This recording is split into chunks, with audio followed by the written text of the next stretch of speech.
Yeah. Now let's fix all this. There's that. There's all this stuff going on. Okay.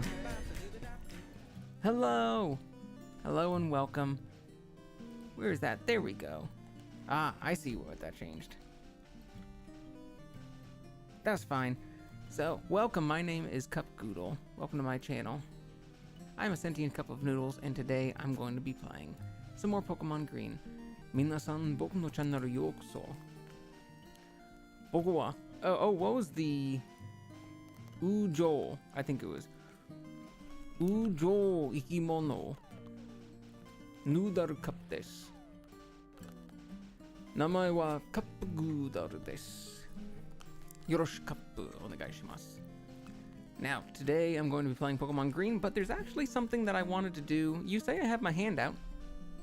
There's actually something I wanted to do before playing Pokemon. We can keep the soundtrack going. We can keep the soundtrack, going very, very nicely like that. But there is something that I want to do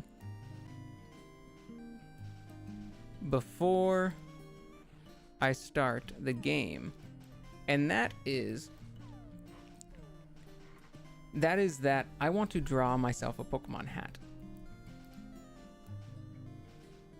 It suddenly turned into a drawing stream. So, oh wait, hold on, I need to unplug. Hopefully that's not going to mess anything up. And if so, then I can just redo it. I'm going to get out my drawing tablet and I'm going to draw myself a few assets to use on this stream. I have a feeling that this stream is not going to go for too long because it's just Rock Tunnel and I probably won't do too much Celadon stuff or Fuchsia Town stuff after that. So I kind of have a little extra. Where is Krita? Here we go. So I've got Krita here. I'm going to draw some things. Mazua. Boshi to Poke Monster Boro. Kakitai. I want to draw a hat and some monster balls and maybe a pincer. New file. Let's just do a new file. Create there. Let's start with Ash's hat.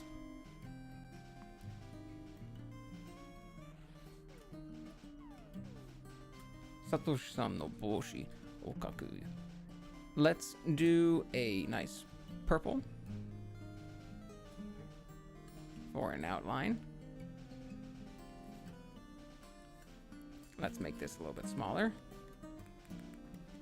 Not that purple like that. Maybe something like this. Maybe a little bit darker. There we go. Maybe around there. And should we do it forward or backwards? I feel like we should do it forwards. Although something backwards would look pretty fun. If I did... No, backwards would make it hard to put it on the model. I would have to do two. One in the back, one in the front. So let's just do it forwards. Let's do a stabilization here.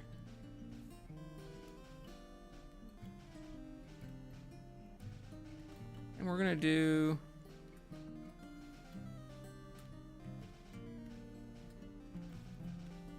sort of similar looking hat to what's in the thumbnail.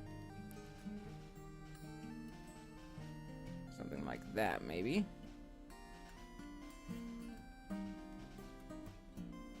Should it be like this, or should it be a little bit more flat? Or should it be a little bit more square build?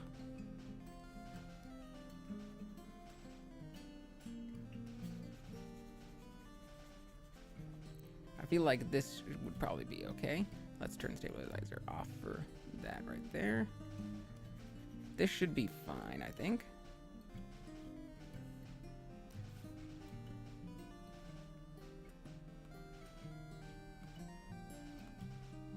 Do do do do do do. And how does this hat look? I think it has. It's kind of like that, where it's sort of the front part is white, and then there's going to be a green.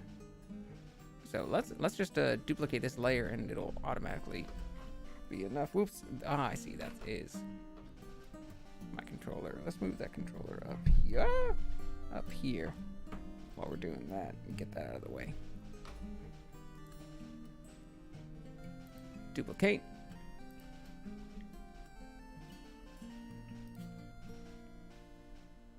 In here we can get a nice red. Let's fill that. Let's see, would that go good with my model? Maybe.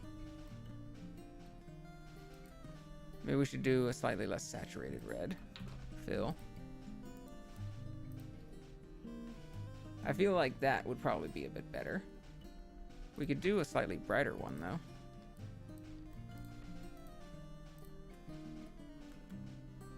I'm looking at my model. I'm looking at this. Dono akai iro ga ii? Dochi.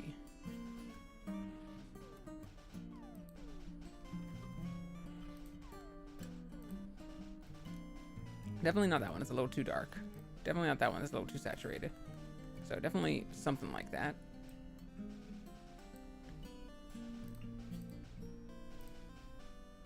And that might be a little too contrasty. I feel like this one is probably the right one.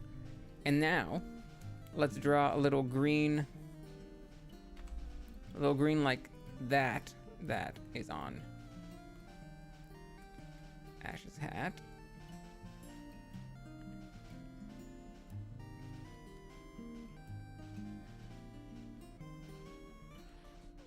How does it look? It looks something like this. Whoop, whoop. Like that. Something along those lines. Is there a way to make it a cup of noodles? Yeah, you know what? Let's make it a cup of noodles.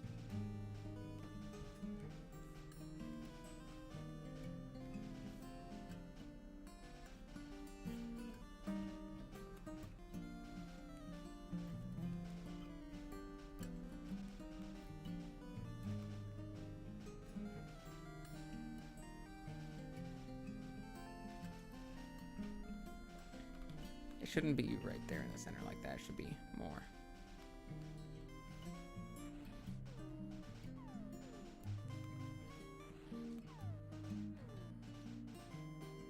A bit more like that. That looks nice. Would it be stupid to have a cup of noodles on top of my head, which is a cup of noodles? Yes, the answer is yes. Question is, am I still going to do it? The answer is also yes. I could change it later if I want to.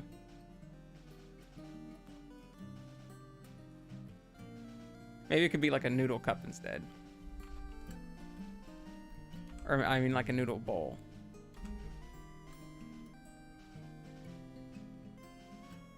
But I think this is funny. Oops. Gotta turn stabilizer off for this. I think this is pretty damn funny.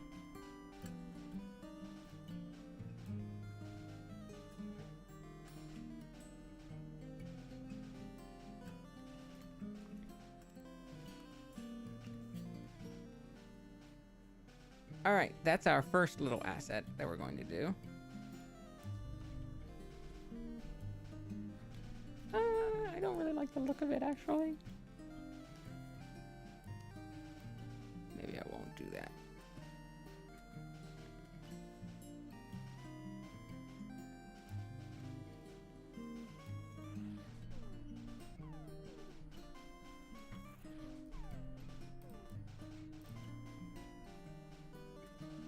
Yeah, I don't think I will do that. Unless this green filling in there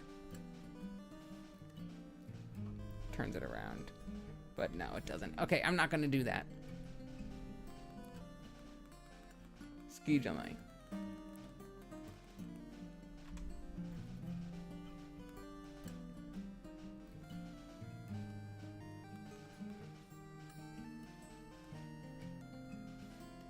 Let's get rid of that. I don't really want that. Let's instead do the normal. Normal shimbaru. Symbol. Is symbol just shimbaru then? Or is it something else?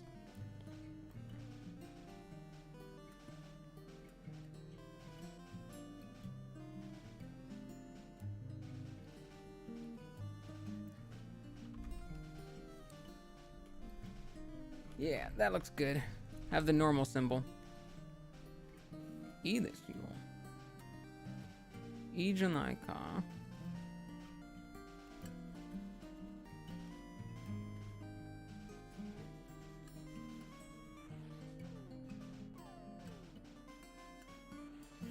There we go. Excellent. Now we have our little hat to wear.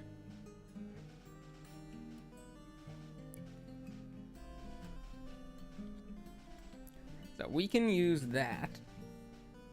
That can be over there. We also want to do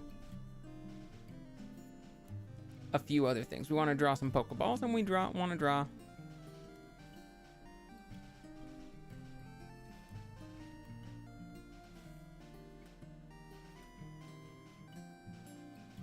we want to draw a little friend.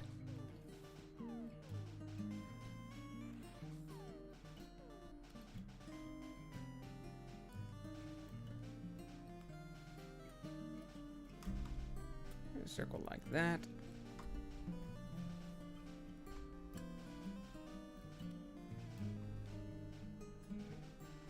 Circle like that, and a...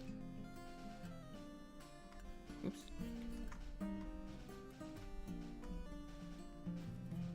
Circle like that. We're going to draw a couple of Pokeballs.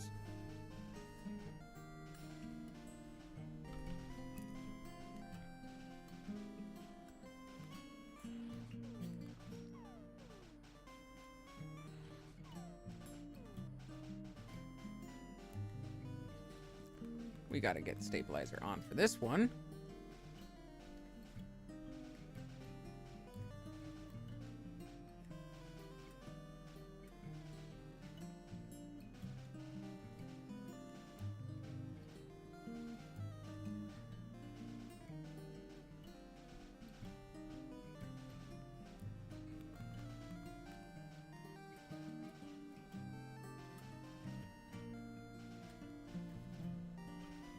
That's fine.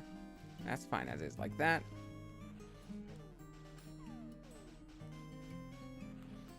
Let's get one down here. Kind of going around like this.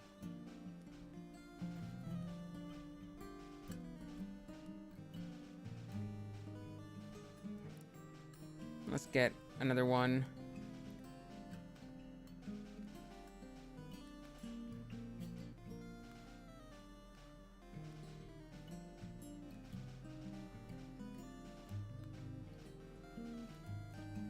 Should we do that one, or should we do...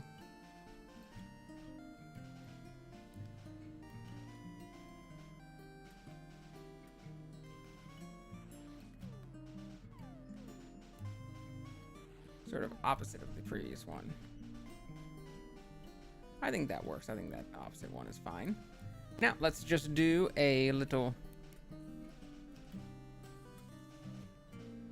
doubling. Get those lines all nice.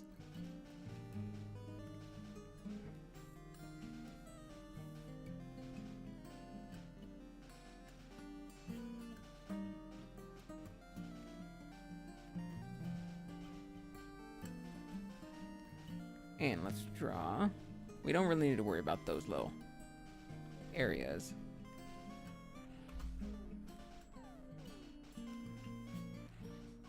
That. Oh, we gotta fill in the white area too. So that when it is off like that, that it is pure white.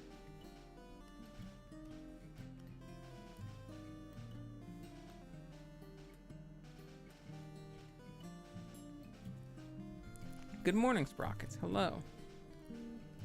We are drawing me an asset. Some assets to use while I'm streaming.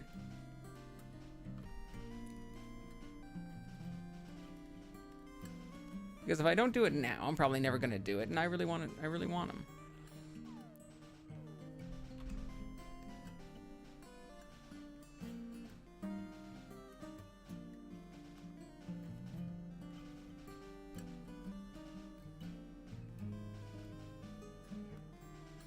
So we're drawing some Pokeballs, a hat, and I'm gonna be drawing a little pincer.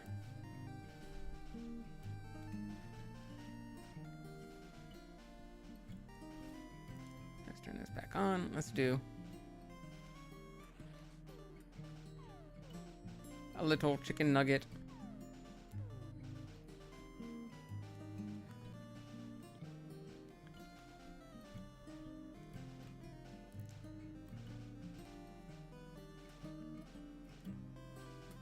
With little spikes.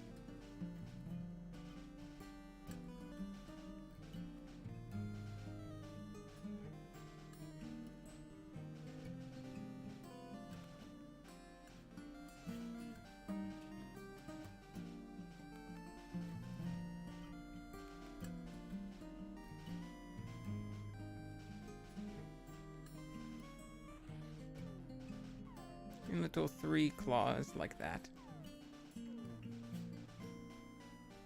Now you can probably catch them all. I wasn't going to say anything, but you were dangerously unprepared. Dangerously unprepared for what? Do you mean for catching them all? Because I didn't have the hat in the...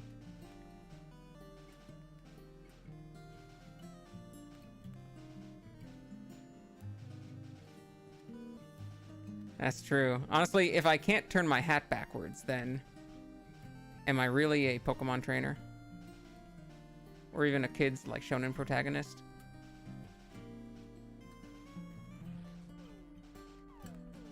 How the fuck does Pinsir's legs work?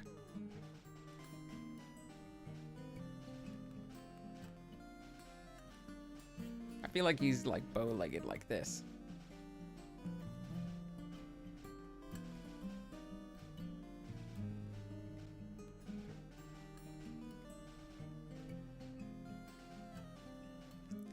I forget this is my Pinsir from memory. Like a thumb with spikes on it. Look at the fucking dumb Pokemon.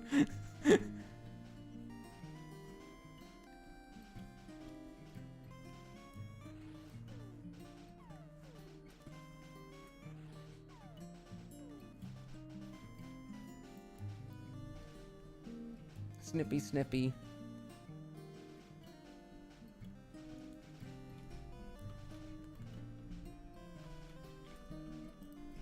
People in Louisiana would totally eat that guy. But yeah, it probably tastes good. Fry him up.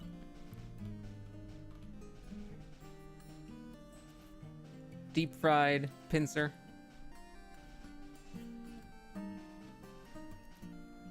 Now, let's...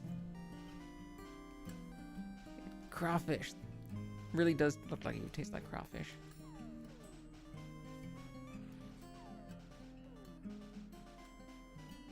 Go out and catch them on your boat.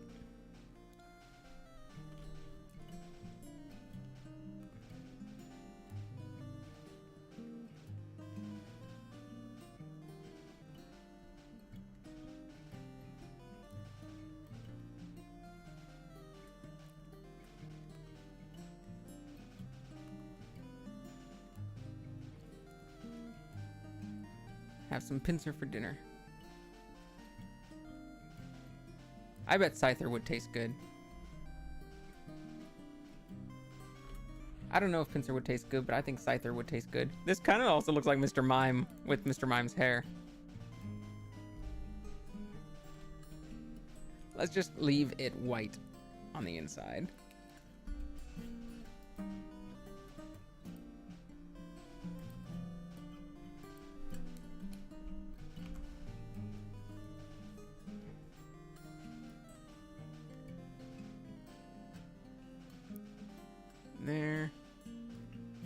There, yep, I figured. Secretly, Mr. Mime in a costume. A Pinsir would be a good costume for Mr. Mime.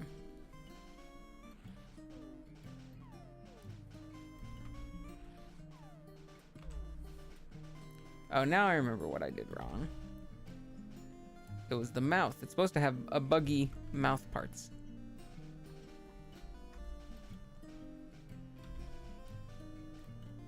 But should I draw it? I kind of like the little goofy, angry face.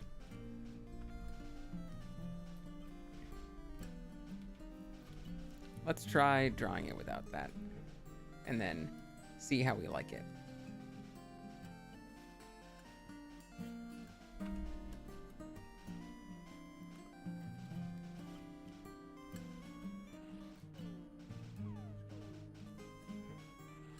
So normally he would have little,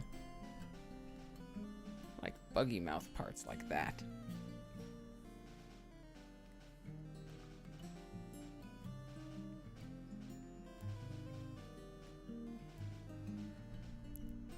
That would be our Pinsir, something like that. Swoop.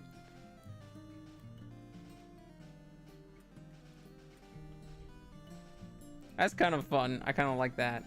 But still, that dude. Ooh, this is a tough one. This is like the This is like Doodle Bob. He honestly looks like Doodle Bob from SpongeBob. Let's keep that. That's very cute. Okay, now we save this.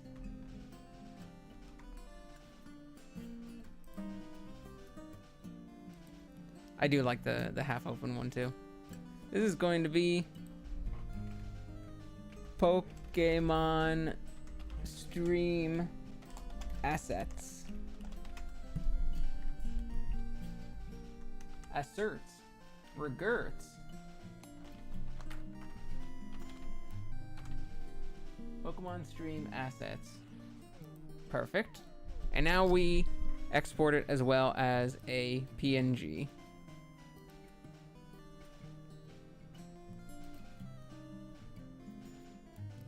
Haha. Ah! Now you have to deal with me. Pincer. Pinster Mime, how could you? PNG image. Pokemon stream. Let's do Pokemon hat as the main one.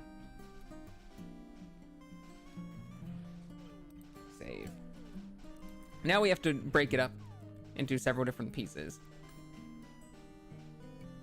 So let's go back to the game stream.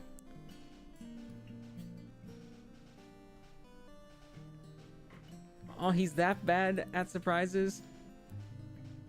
That's okay. I think he's wonderful. He's adorable. He can do no wrong. Now, let's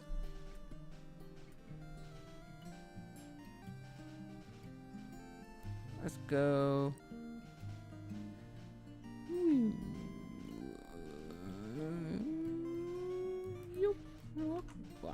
Like that.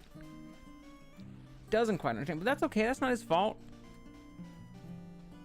That's not his fault. Go there and get rid of all those. Open up this one. Where is our Pokemon hat? Pokemon hat.png. Copy. Paste and paste. This one is going to be renamed as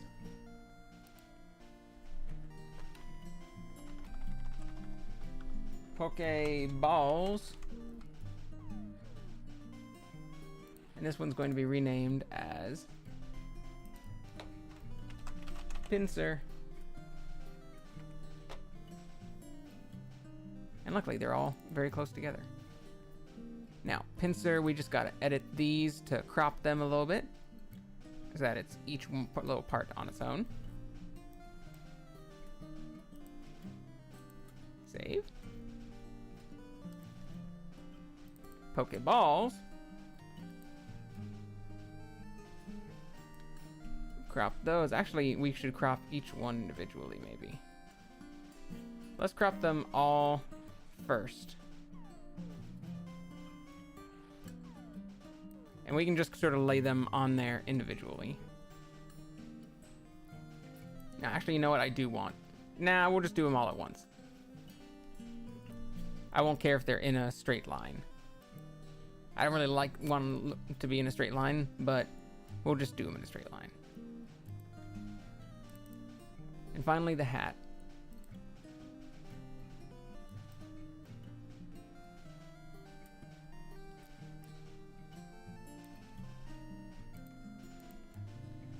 And save. All right, now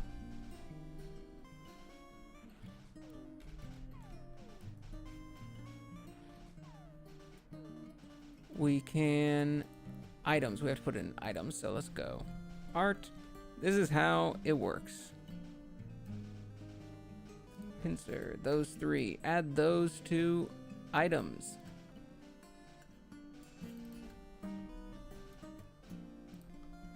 And now, go into V2 Studio. There's our controls right there. Let's add an item. We're adding these items.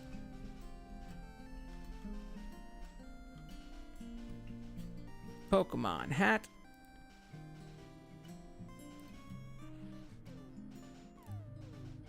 Woo!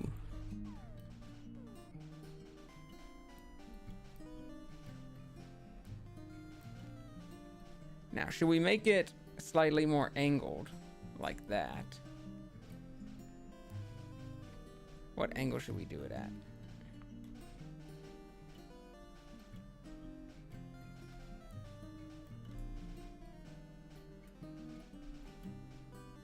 We could also just do it down like this and have it just floating on top of the soup. That's kind of funny.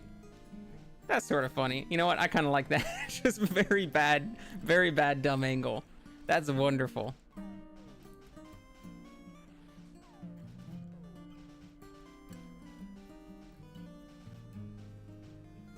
When I save files, I just make up random names. That way I never know what anything is. That's because I don't understand surprises.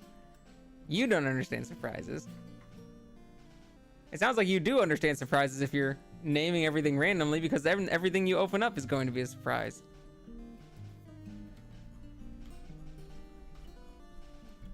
There's going to be nothing but surprises. I could add these... I suppose I could add these here.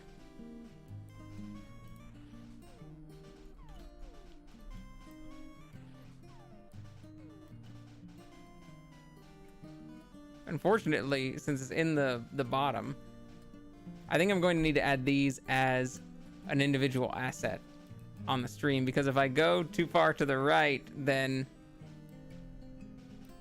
they start activating the trash can. Although, I guess that works right there. I was going to kind of do it on that side anyway.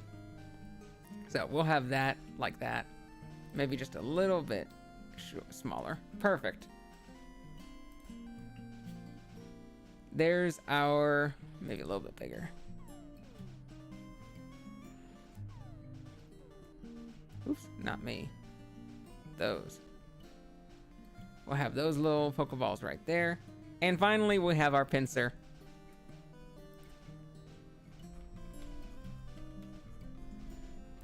Our pincer doesn't need to move, he can just be right there.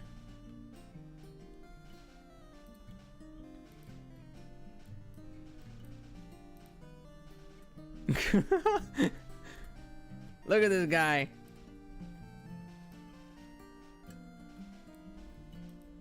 Look at that guy. Look at how good he is. I think the hat is perfect too. I love the angle of it.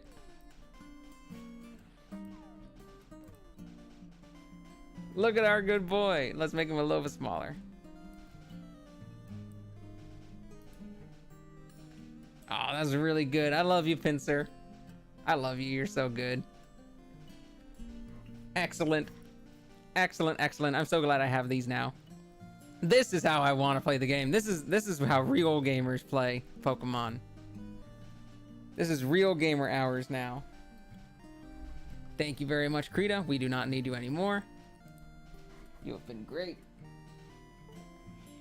I do love having a tablet and an art program and enough Goodle prowess in order to draw my own assets when I need them. Because now I get to be a super fun Pokemon trainer. And waste a good half an hour of the stream just just drawing assets like that. What the fuck just happened to my model? I think that was a Steam alert that just did that. Let's see. And I think the game controller is not active on the game right now. So let's reopen that game.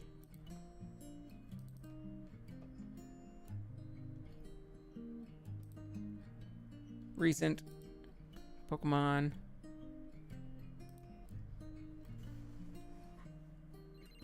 There we go. How's the volume?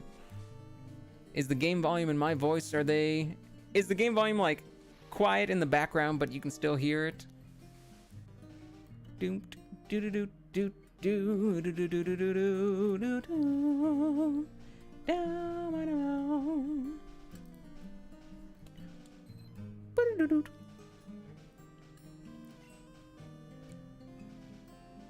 Here we are. Barely audible. Okay, let me turn it up a little bit more. About right. I want to maybe a little bit more than barely audible. So maybe we go to like 12, maybe. Actually, I think it was like 12.6 or 12.5 was what it was at before. That one's probably good. If it's barely audible, I don't want it too much higher than that. You just want to be able to hear it in the background and tell what I'm singing along to. Easily audible. As long as it is not as loud as me, then I think we're fine. So, we've got our Pokemon party. Yadon, Birididama, Arbok, Garuda, Kairos, and Mini Ryu. Mini Ryu?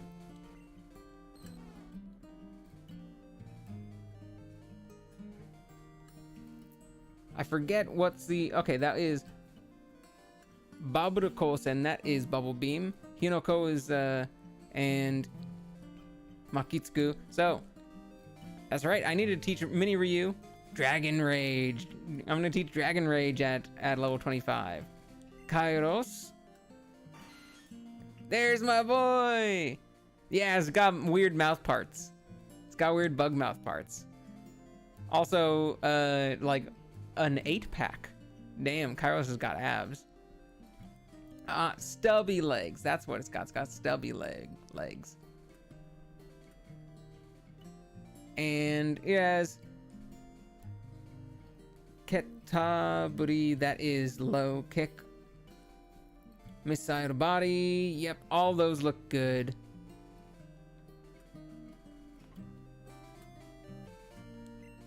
Garuda. Got low kick or double kick there. Iwatoshi. All of those look good.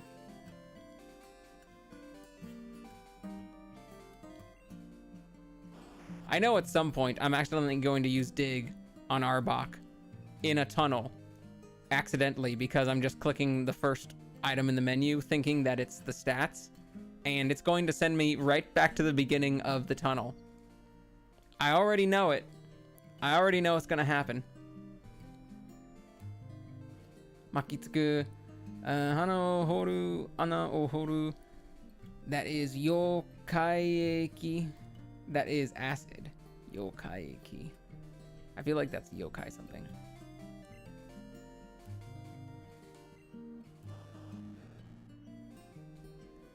Ilidama. I had to decide, so I gave him rolling kick, which is Mawashigiri. That's rolling kick. There was gonna be something else that I give him as well, but I wonder if I should do it right now, or if I should do it halfway through the tunnel, at the end of the tunnel. I feel like at the end of the tunnel, and then sort of like tower area, self tower kind of length through the game, give the other one. Yaron got... I had to decide whether to give Zutsuki, whether to give Yaron TMO8. I think I'm going to give Yaron TMO8 already. Consult my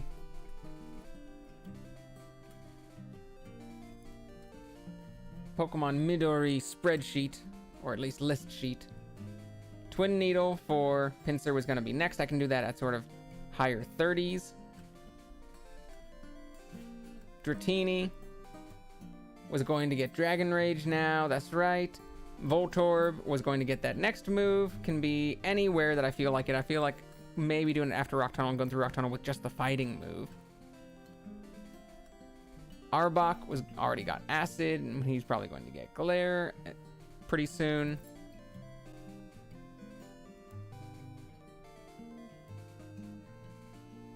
Should I replace Bite with that, or should I replace Acid? Dang, that's a tough one. Well, with Acid, you don't really need Bite so much. Slowbro, Hypnosis coming up soon. That's going to be helpful. I still feel like it needs Body Slam. And going to get Aurora Beam when we get to Celadon. That's going to be pretty good. Kangaskhan gets that one. That will be also after. Okay.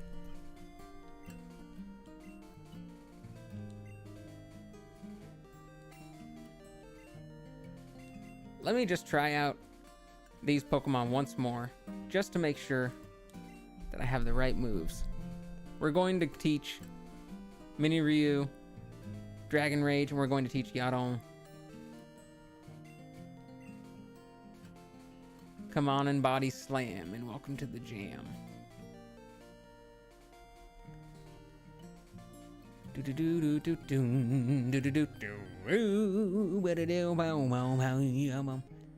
I believe right now he's got Headbutt.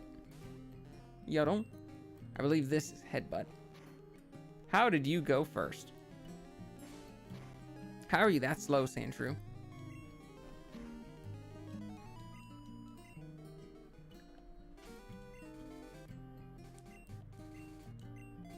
And Mini Ryu, you're going to replace your Wrap move. That's a shame. I'm not using Wrap anymore.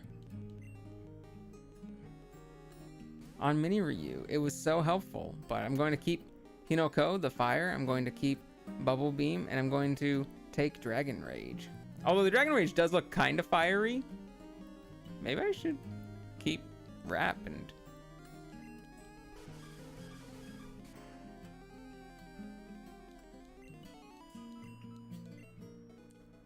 That's tough. Wrap.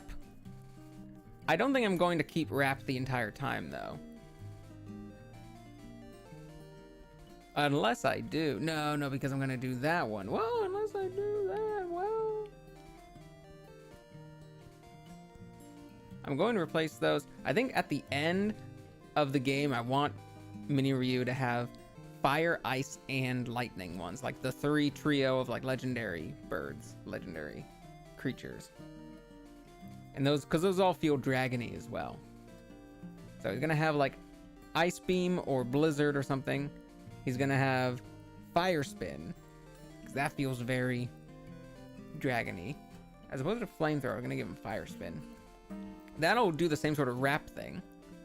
And then an electric move like Thunderbolt or Thunder. The last one could be Denjiha, or it could be a water move like Bubble Beam. But I think I'm going to keep Denjiha. And so that means for the time being, I'm going to replace Wrap with Dragon Rage. Yeah. Get super strong. Get super strong. Okay. Let's go to our list. Big Hex list. Let's go to the Pokemon move modifier. First Pokemon move 1. Replace that one. Copy. Tools, cheats, list cheats. Open it up. Dragon Rage. I believe at the same level that Gyarados learns it. 25. Find Dragon. Oops, you are in Hiragana mode. Dragon Rage.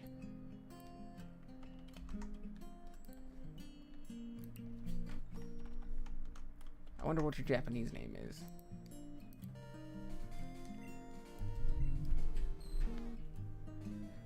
Ryu no Ikari. Ikari. Not Hikari, but Ikari. Ikari. What is Ikari? Ikari. Anger. Oh, so it is rage, anger. Dragon's anger, dragon's rage. No wonder. Ryu no Ikari. Cool, we got it. Now let's turn that cheat off.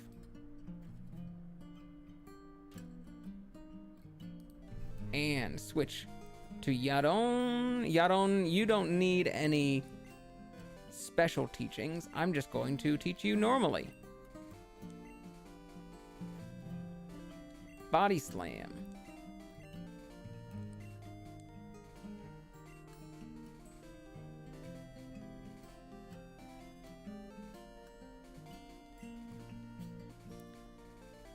Atarashiku noshikakari. Noshikakari. I wonder what that means. Hi. Replace this one. We still have Confusion, Water Gun, and Confuse Ray. And now we're getting rid of Headbutt to put in Body Slam. Awesome.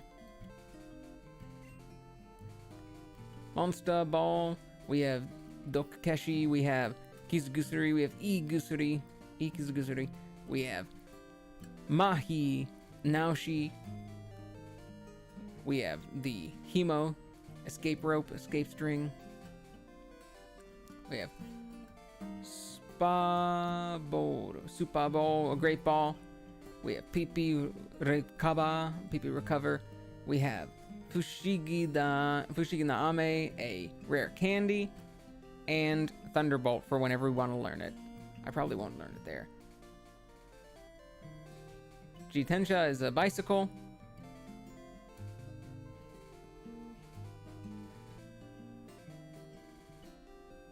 Where is... Replace this. Go here. Replace that. Go here.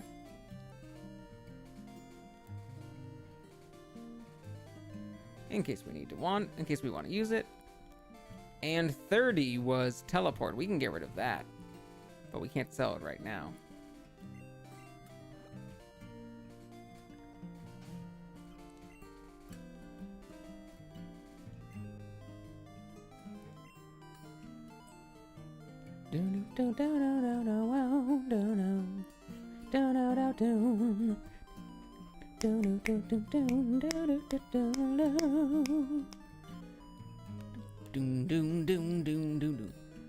Watashi mo tama ni Pokemon Gym ni iku no. Makechou kedo ne.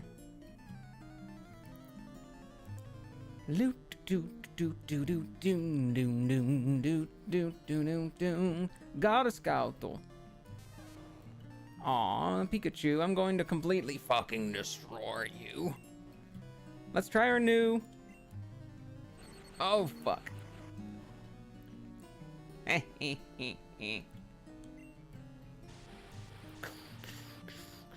Ryu no Ikari. Oh, that's very nice. Very, very nice.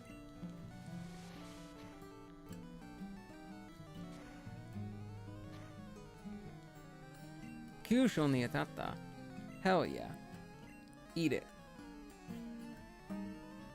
A peepee? She's gonna send out a peepee. No, I'm not going to change. I will take on your peepee.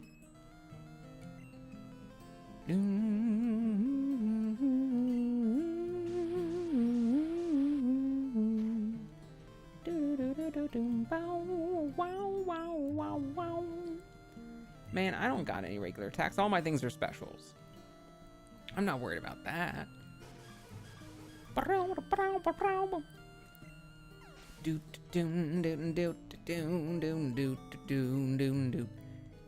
Easy level up.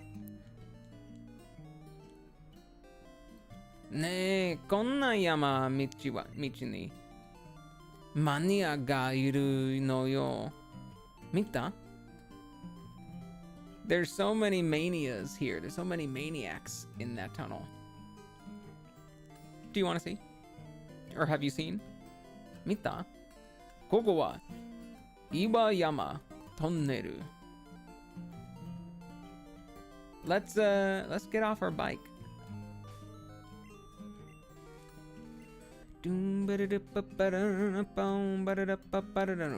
How are we gonna get through this tunnel? It's so dark. It's so dark, there's no light. Hikari ga inai. Gari nai. Doom, doom. Oh, we're gonna find ourselves. If only there was a way to tell exactly where all the walls were. And therefore where we are, because we're always in the center of the map and therefore have a very easy time getting through. This one, you know, early HM and like HM moves, cut and flash and stuff like that, I'm at least glad that I think the only place that you really need to use cut is in like a town, are in places where you can easily use it and then like trade out the Pokemon again, so you could just have an easy cut one. I don't think there's anywhere you really need to use it out in the middle of nowhere where you would need to keep that Pokemon for a long time. Pokemon fight! Ready, go! And so you don't really need to teach one of your main Pokemon cut. You could just have a cut jockey in Kaiju Mania. Kaiju Mania is a kaiju maniac. Kara. That Cubone looks so sad. That's such a big skull for its head. Look, there's so much extra space. You really are my little baby Kangaskhan. Same thing with Flash. It's so easy to get through. Whoa. It's so easy to get through Rock Tunnel without Flash because you can see where all the walls are.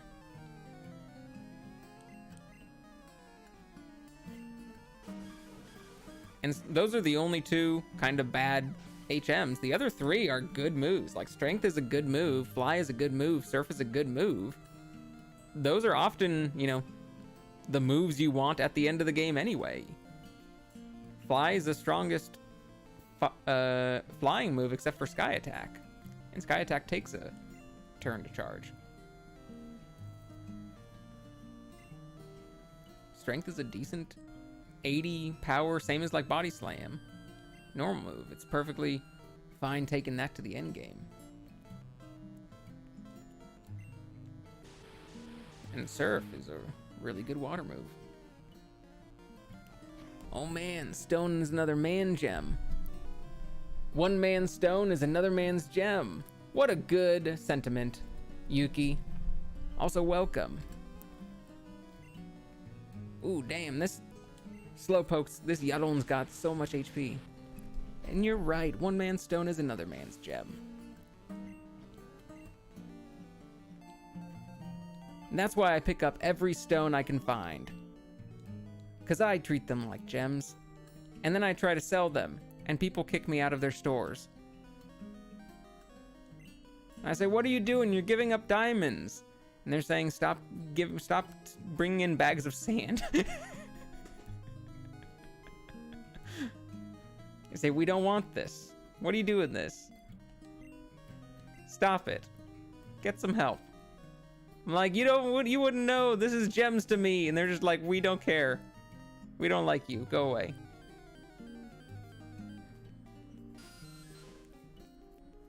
I've got so many gems in my house. People just don't believe me. I say, no, those are gems.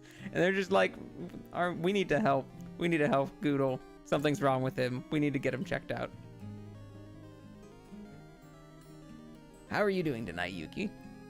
Are you having a gem of a night or a stone of a night? By that I'm asking, are you watching Gem and the Holograms, or are you getting stoned?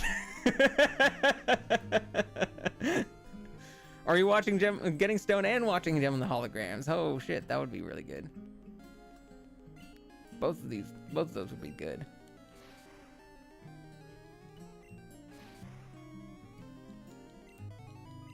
Gem walked so that magical girls could run. And I'll stand by that. Also, there should be two, I think, enemies here. Maybe just one enemy? I can't remember. But we've got our pin missile. We're looking good. Everyone's super strong. Everyone's got plenty of moves. We can get through Iwayama Tonneru very, very easily.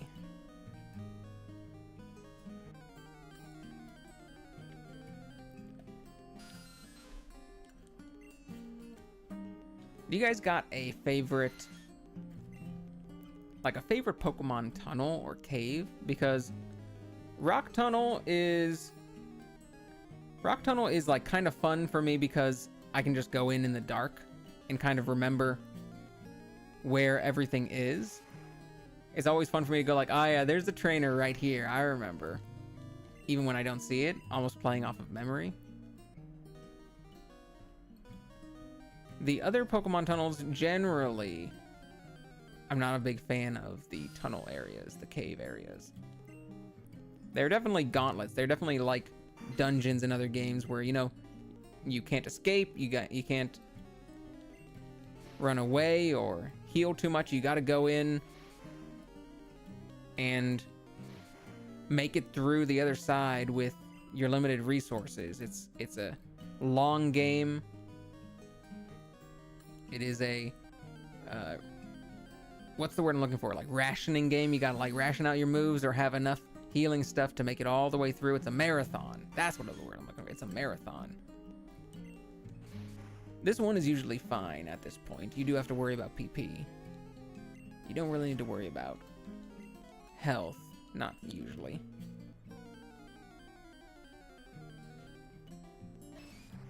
I think, let's see. Oh, actually,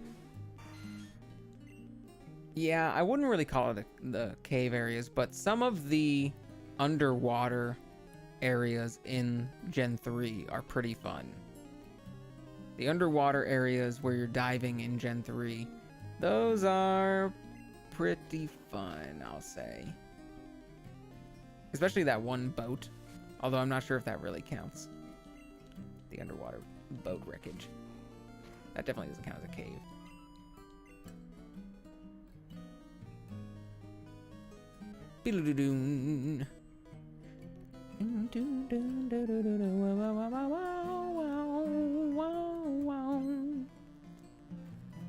Kaiju Mania ka.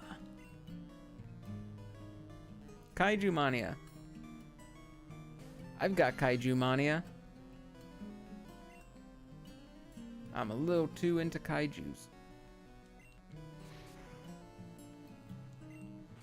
But that last Godzilla movie was just really cool with King Ghidorah.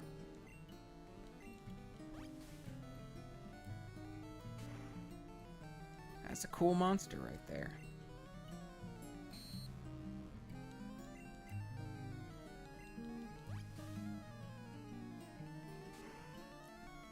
The American Godzilla movies are obviously nothing like Japanese Godzilla movies. But the last Godzilla movie, the last American Godzilla movie with King Ghidorah, is one type of Godzilla movie that I'm totally down for. That was a good monster movie. Because it made the monsters super big, super cool, a lot of fighting. I didn't see the Godzilla versus King Kong one. I didn't see that one. I don't know how I would feel about that one.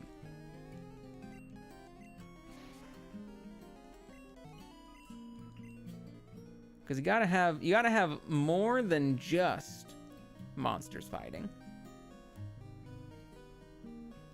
You gotta have a grandiose mythic element to the story to really. Actually, I just realized.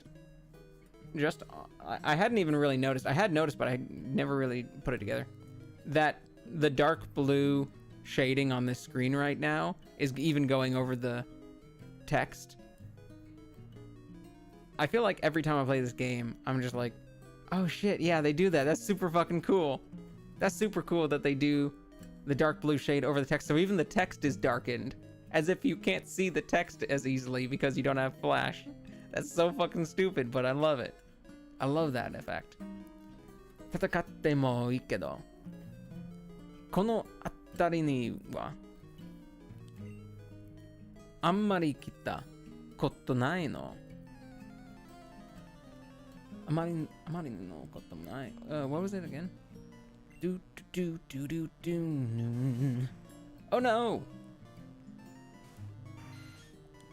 Oh no, you're going to die instantly. Because I have something that's 4 times super effective to you. Fucking sucker. But I feel like you need, for a good monster movie, you need not only cool monster fights, but also like a level of mysticism or sci-fi-ness or, you know, fantasy-ness where it needs to feel very grand and awe-inspiring in some way. Where like the lore is nice, but also just people reacting with like reverence or fear or just like a almost quiet or intense appreciation of what's going on. Where it's not just like people yelling American action movies, everyone's running around and there's monsters and it's fighting. You gotta have like the slower moments where you're just like, fuck man, can you believe that these things actually exist? Let's just like put our head down and just appreciate this stuff, man. Which the first, besides the 2000 Godzilla movie, which was just kind of weird, the next Godzilla movie, the one with what was his face? What's his face from Breaking Bad? What's his name? The actor's name. It's oh no. Oh no, what's the actor's name? Bryan Cranston, thank you very much. The first Godzilla movie with Bryan Cranston had a whole lot of quiet, intense appreciation for the mythicness of monsters, but it did not have very many good monster fights or cool monster moments. So it had one of those. It had one half of the things that I want, but not really a lot of the other things that I want. The next Godzilla movie, the one with King Ghidorah, had a good mix of both, and it was what I was looking for because it had a lot of appreciation, mostly on Ken Watanabe's character's part, of just reverence for just the grandioseness of Godzilla. And I liked those parts a lot. I liked those a lot. Just Ken Watanabe just being like, you are an amazing and scary creature, and for some reason I feel a connection to you. I wonder why. And and like an almost appreciation of him. That those moments were very, very, very, very nice in that. And then you got a lot of cool monster moments. You got 4 kaiju in that movie, all fighting together. So you get the both. The parts that I didn't care too much about were all the American action stuff, but still, it had enough of those 2 things that I was very, very satisfied. And so that's my favorite American Godzilla movie so far. I have not seen the King Kong one, but I don't know if it... I know it will have lots of cool monster fights because I've seen some of those. I've seen clips of some of those. I don't know if it has a lot of the slow reverence or not. But it can always exist. There's always room for more.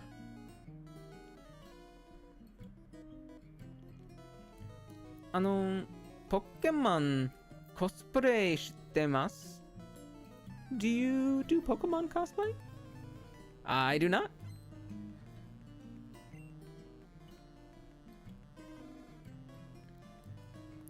I do not. Let's see. If I had to pick a character to cosplay as Pokemon, like a Pokemon character, I would do a human character. All right. Which human character from Pokemon would I want to cosplay? Someone with a cool design that would also be maybe a little comfortable to like walk around a convention at. I like some of the designs from recent Pokemon games. Maybe someone like Lily. Lily's got a good design.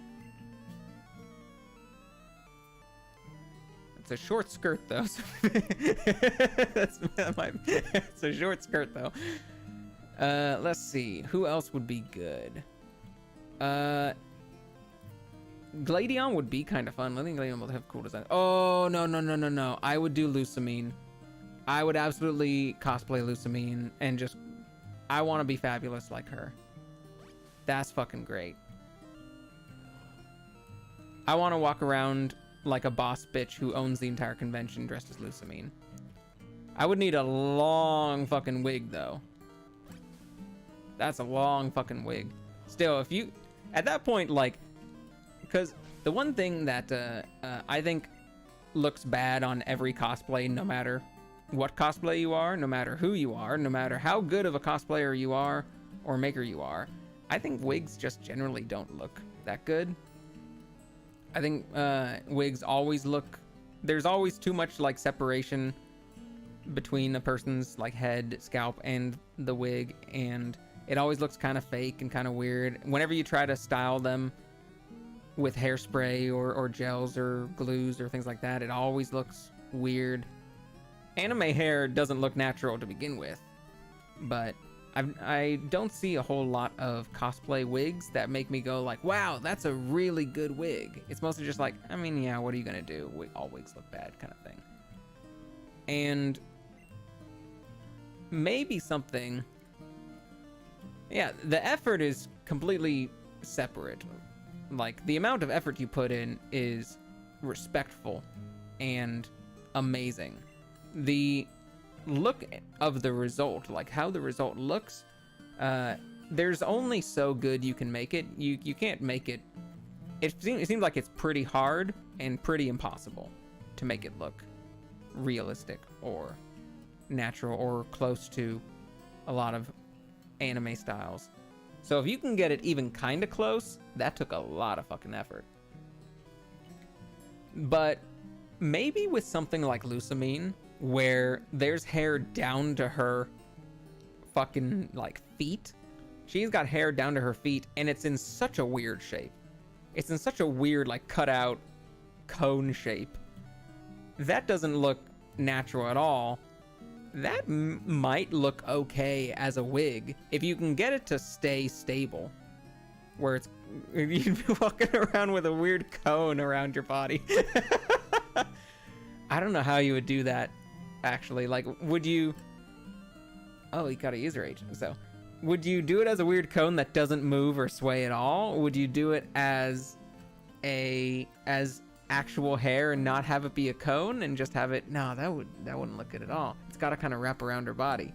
Would you do it as maybe like a hula hoop bottom, like a hula hoop cut in half, and that's at the bottom of hair that is not like glued together. It's just sort of free dropped hair, free flowing hair, but it is attached to this like semicircle hula hoop on the bottom, so that it keeps a semicircular shape, but also kind of sways and flows like natural hair as you walk. Maybe something like that, with maybe a little bit of styling on the, like, wiring or styling on the inside. You could probably do some wiring or like a hula hoop kind of thing, not with a hula hoop because that would be a little too thick, but some wiring on the bottom and around the front sides to keep a nice triangular opening for your body. Lusamine's hair is already so unnatural that I feel like it'd be fine if it didn't look... If it looked a little fake. If you could get the shape right, it would probably look pretty cool. Yeah, that would be the one. And she's wearing pants. That would be comfortable. And she's got a small chest, so I wouldn't need to fill out any sort of bust area. That's the hard part when wearing feminine clothes, is a lot of them are designed for people with busts, and I ain't got those. I ain't got those. Also, broad shoulders. They do not make a lot of clothes with expecting people to have broad shoulders. It's hard to find something that matches. しょうがないですね。はい、しょうがない。But Lusamine, you could make a... I don't think there's sleeves on that outfit. I think it's sleeveless. I think it's cut off the shoulder. So that would be perfect. You wouldn't need to... You'd just have something on the neck, and then a shirt kind of ending a little skirt, sort of, but also pants underneath that. I guess it's more like a little flare. I'm trying to remember exactly how Lusamine looks without looking her up, but I'm pretty sure I got it right. If you want to go extra, have a big like jellyfish creature over the top. Too bad they don't make lady clothes better for dudes. I agree. There's so many good styles of clothing that they don't make. Like, guys' clothes are very plain. There are some cool styles out there. Like, if you I want more things that look like the type of shit you would see like a K-pop dancer wearing, because you're just like, whoa, that's like a weird angle clothing shirt. That's like, dancer clothes are always like kind of oddly angled and asymmetrical, and I think that's very cool. I wish that more daily styles and men's styles had interesting shapes and interesting cuts and interesting asymmetrical designs, that it wasn't just like as plain as you can go. A nicely tailored suit looks fucking like spiffy as hell. It looks so fucking sick, but I don't want that to just be the only type of cool, stylish guy outfit. I want more than that. And so you got to turn to women's clothes that have lots of different cuts and styles, and everything is unique and interesting, and nothing tries to be similar to each other. Everything is trying to be an interesting shape or something. But then you get into the problem of it either doesn't fit because your body shape is not right for it. And that even happens with women, where it's just like, well, I guess my body shape just isn't right for this shirt. Or you cannot trust the sizes. You cannot trust the like sizes at all. In some countries, here's a fucked up thing about America. In some countries, of course, sizes are uniform. Like, this size means this measurement, and you at least know what you can expect. There might be a little bit of wiggle, like a little bit of trial of error, just because sometimes cuts, like sewing, there might be like half a centimeter or a centimeter off of things. For American companies, at least, there is no uniformity and no rule or law that says anything needs to be uniform. Every individual company or store can decide what their sizes mean for themselves. They can decide what a small is for themselves. They can decide what a medium or a large or an extra large, or since it's America, an extra extra large or an extra extra extra large or an extra extra extra extra large is. They can, sometimes they name, especially for women's clothes, sometimes they label clothes by number, like, oh, these sizes are a 2, these sizes are a 4, these sizes are a 6, these sizes are an 8, and that's why you get like numbered sizes for women's clothes. That store can just decide what those numbers mean, and every store and every manufacturer can decide their own numbers. So if you know, like, oh, I'm a size 8, I'm a size 12, that means nothing, because you go to one store, the size 12 is going to be different than another store's. Some stores purposely make their numbers skinnier, and some purposely make their numbers fatter in order to like influence the shoppers to feel like they are like bigger or smaller than they actually are. And yeah, it is. And so I've gotten used to, like, sometimes if I want to buy something online because it's not available in stores, like maybe there was a really cool Legend of Zelda jacket that I got, and it was a women's jacket. It was labeled as a women's jacket, but it looks very unisex. It does not look masculine or feminine design. It just looks like a cool Legend of Zelda jacket. And they whenever I want to buy something that is in women's sizes, especially online, I have on my phone all of my measurements in inches and centimeters. All of my normal measurements that you would need for outfits, like what is my shoulder width, what is my sleeve length, what is my waist length, like, you know, from the top down to length to waist, what is my waist circumference, what is my chest bust circumference, because that's sometimes important with women's clothes, what is my neck width, like all this sort of stuff. I have it in inches and centimeters. Same thing for legs and same thing for shoes. I have all of those on my phone so that anytime I'm looking at stuff online, if the store has a size chart, which every store usually has a size chart, but those size charts are not always accurate. Those size charts will sometimes lie.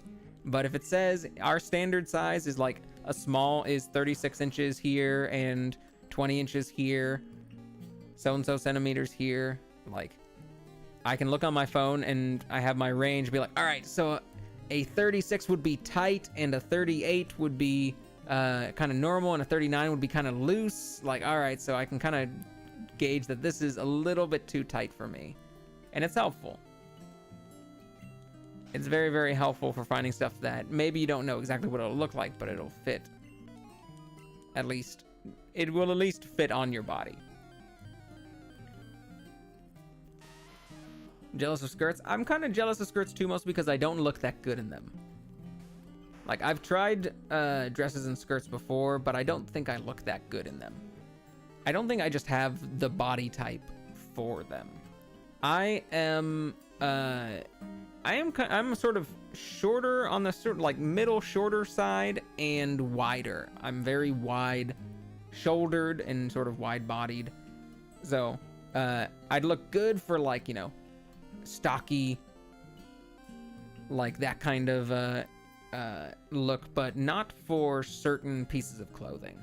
I feel like skirts and dresses just do not fit my body type well, because I care about fashion. I care about finding finding styles that like really complement my body type. Anyone should be able to wear anything that they want. Anyone can wear anything they want, but I definitely feel like certain styles work for me better than others and get a look that I like better than others. And unfortunately, skirts and dresses do not. At least I haven't encountered one yet that does. So I usually go pants, usually go something more form-fitting. Form-fitting stuff usually works well for me. Loose, baggy things don't usually work that well for me, I've found. I just don't really like how I look in it. Whereas form-fitting things usually look pretty good. Ah, shit, are you gonna use explosion?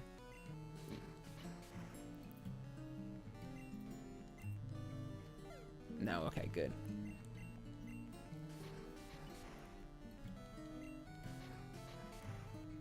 Unfortunately, form-fitting things, you really need to worry about matching sizes. You can't just be like, oh, it's form-fitting. Well, if it's even a little too small, then you're fucked. And if it's a little bit too loose, then it's no longer form-fitting. So you gotta be careful. Dress like a vagabond. Atarashiku, oh, what is this? Kamitsuku. Kamitsuku's bite. I can get rid of rage. Hell yeah. Ikari. Don't need rage anymore. Excuse me. Yeah, Kamitsuku. What a good move. You dress like a vagabond. Dressed like an indoor bum. That's alright. We'll give you a makeover. We'll find a skirt that works for you.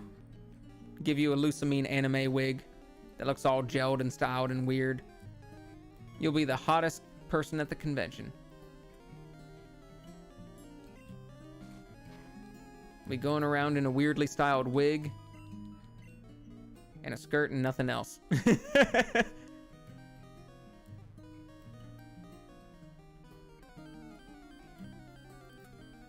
Not even shoes.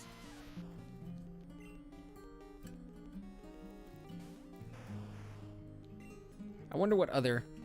I actually liked thinking about what Pokemon characters I would want to cosplay. In general, let's see, are there any...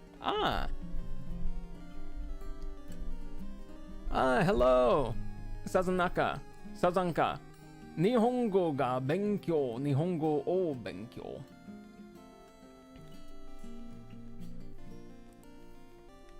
Oh, you mean my little text box here?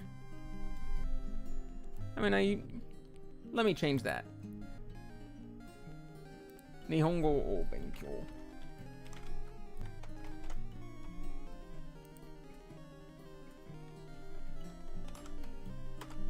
ありがとうございます。日本語を勉強中。Thank you very much. Now it's all fixed. Also, 僕のチャンネルようこそ。僕のチャンネルようこそ。ポケットモンスター緑をやる。There we go. ポケットモンスターが好き？ This one is a brand new one with brand new Pokemon. It's a brand new campaign with new moves. 岩山トンネルにいる。けど、強いポケモン。捕まえた。捕まえた。捕まえた。ガルラ、ビリダマ、アーボック、カイロス、ミニリュウ、ヤドン。特のポケモンスター、ポケモンパーティー。いや、特のパーティーがあります。Garuda just raised level, so let's change to Yadon. Yadon を使おう。男なら、どんとぶつかってこい。ぶつかっ。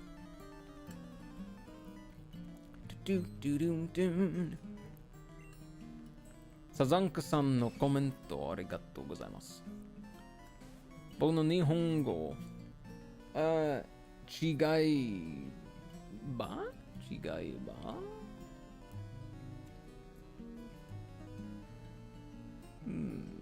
I'm not sure if 違いたら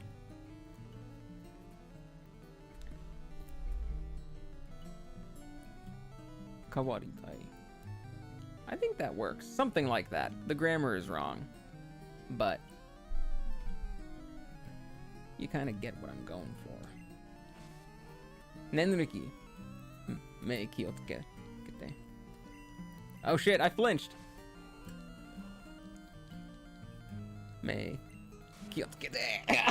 It's so, the flashing is so bright. Nenriki is such a bright flash. All of these psychic moves are such a bright flash.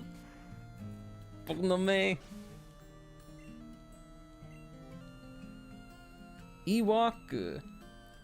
Yeah. Yadon is so cool. He's so slow, he's gonna get his ass handed to him. Oh no! Oh no! Miyugoki ga torenai! I can't move at all! How dare you use my own favorite move against me? Mizutepo. One move? What are we thinking? One hit? 2 hits? Ippo. Ippo. Ooh. Yadon wa level 26に上がった。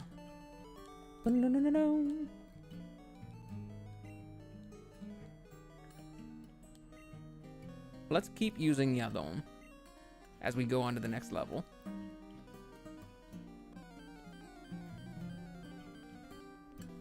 This is the hardest part about moving on to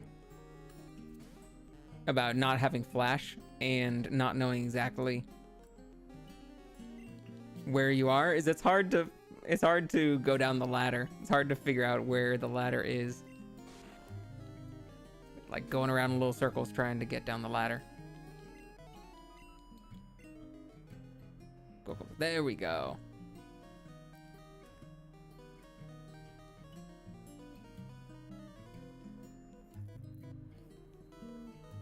This 長いトンネルを抜け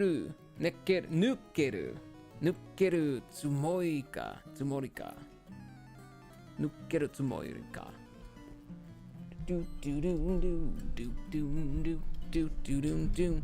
Doom, doom, doom, doom, doom. Fuck, man. This is perfect for all these Mizu depots. And Geodude is slow as shit, so maybe I'll be faster than these guys for once.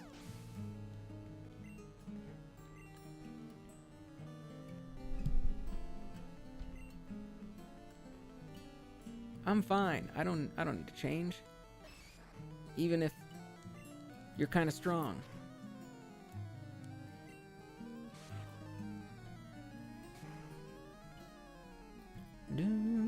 Because it's Batsugoon.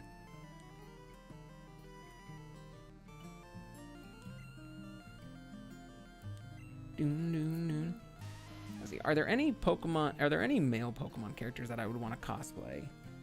Generally, I really like the designs of the female characters, but the male characters are usually like, yeah, it's kind of a design. Certainly none of the trainers. None of the player characters. What about any gym leaders or... Who's got a cool design? I think that Pierce's design, the gym leader from Sword and Shield, is down number 2. You got it right. Pierce's design, his name is Pierce. Pierce's design in Sword and Shield is really dumb, but I like the clothes part of it. I think his hair is really fucking stupid, and I wouldn't want to wear that as a wig, but the clothes part, just like a rock star look, is not bad. I'm having a hard time of thinking of boys' designs that I like in Pokemon, or that I would want to cosplay as.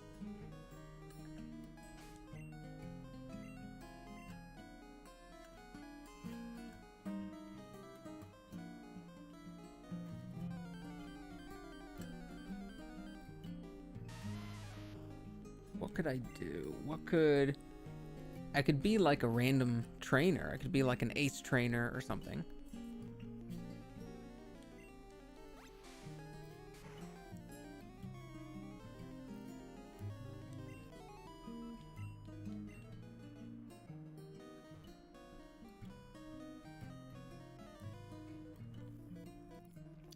道に迷ったかな? I don't know what that means, but I'm guessing it means like this way to the road, right? Or like I'm lost and like trying to find the road. Like the road is here, right?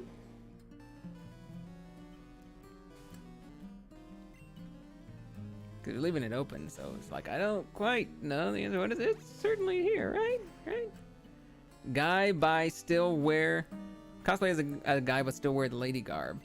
I mean, no one would really know what I was going for, whether I was cosplaying as the girl or cosplaying. There's not an easy way to cosplay as a guy dressed as a girl.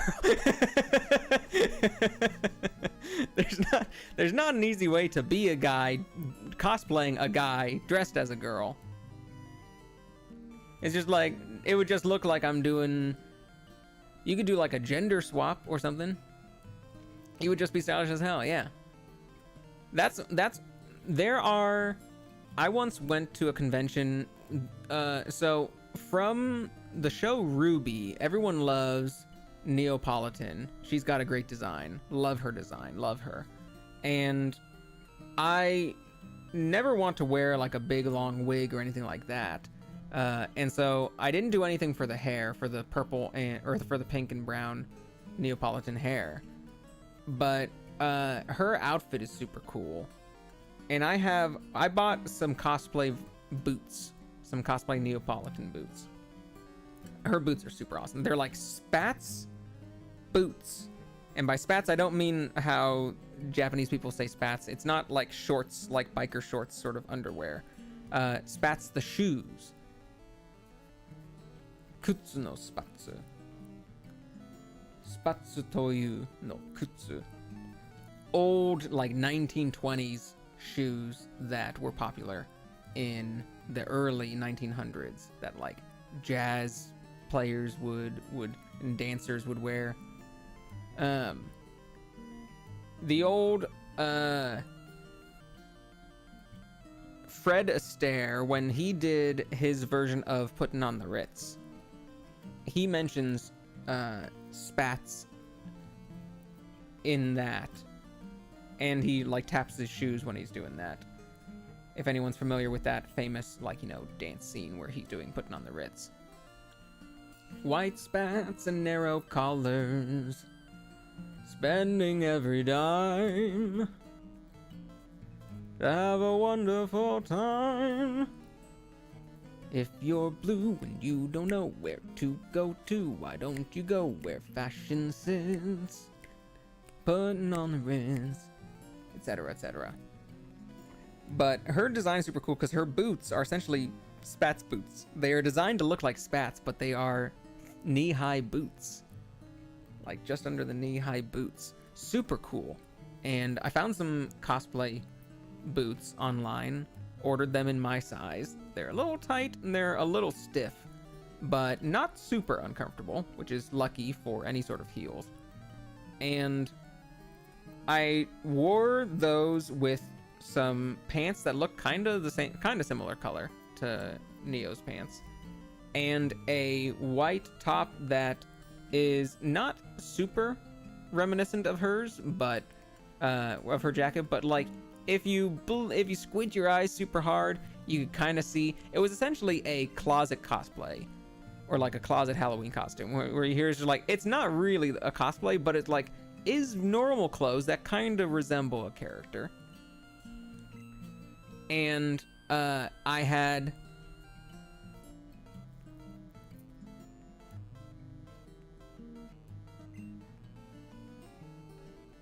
what did I just do? Oh, I think I just gave up a move. I was not paying attention. Yaron was just about to learn a move. Yaron was just about to learn a move, and I was just clicking stuff because I thought it was the would you like to change Pokemon menu, and I didn't realize it was would you like to learn a new move. I need to make sure that I didn't just fuck up and learn some wrong move. Hold on. Pokemon DB. I need to look up what level Slowpoke learn stuff at. I think it was just Growl, and I chose to forget it, which is fine.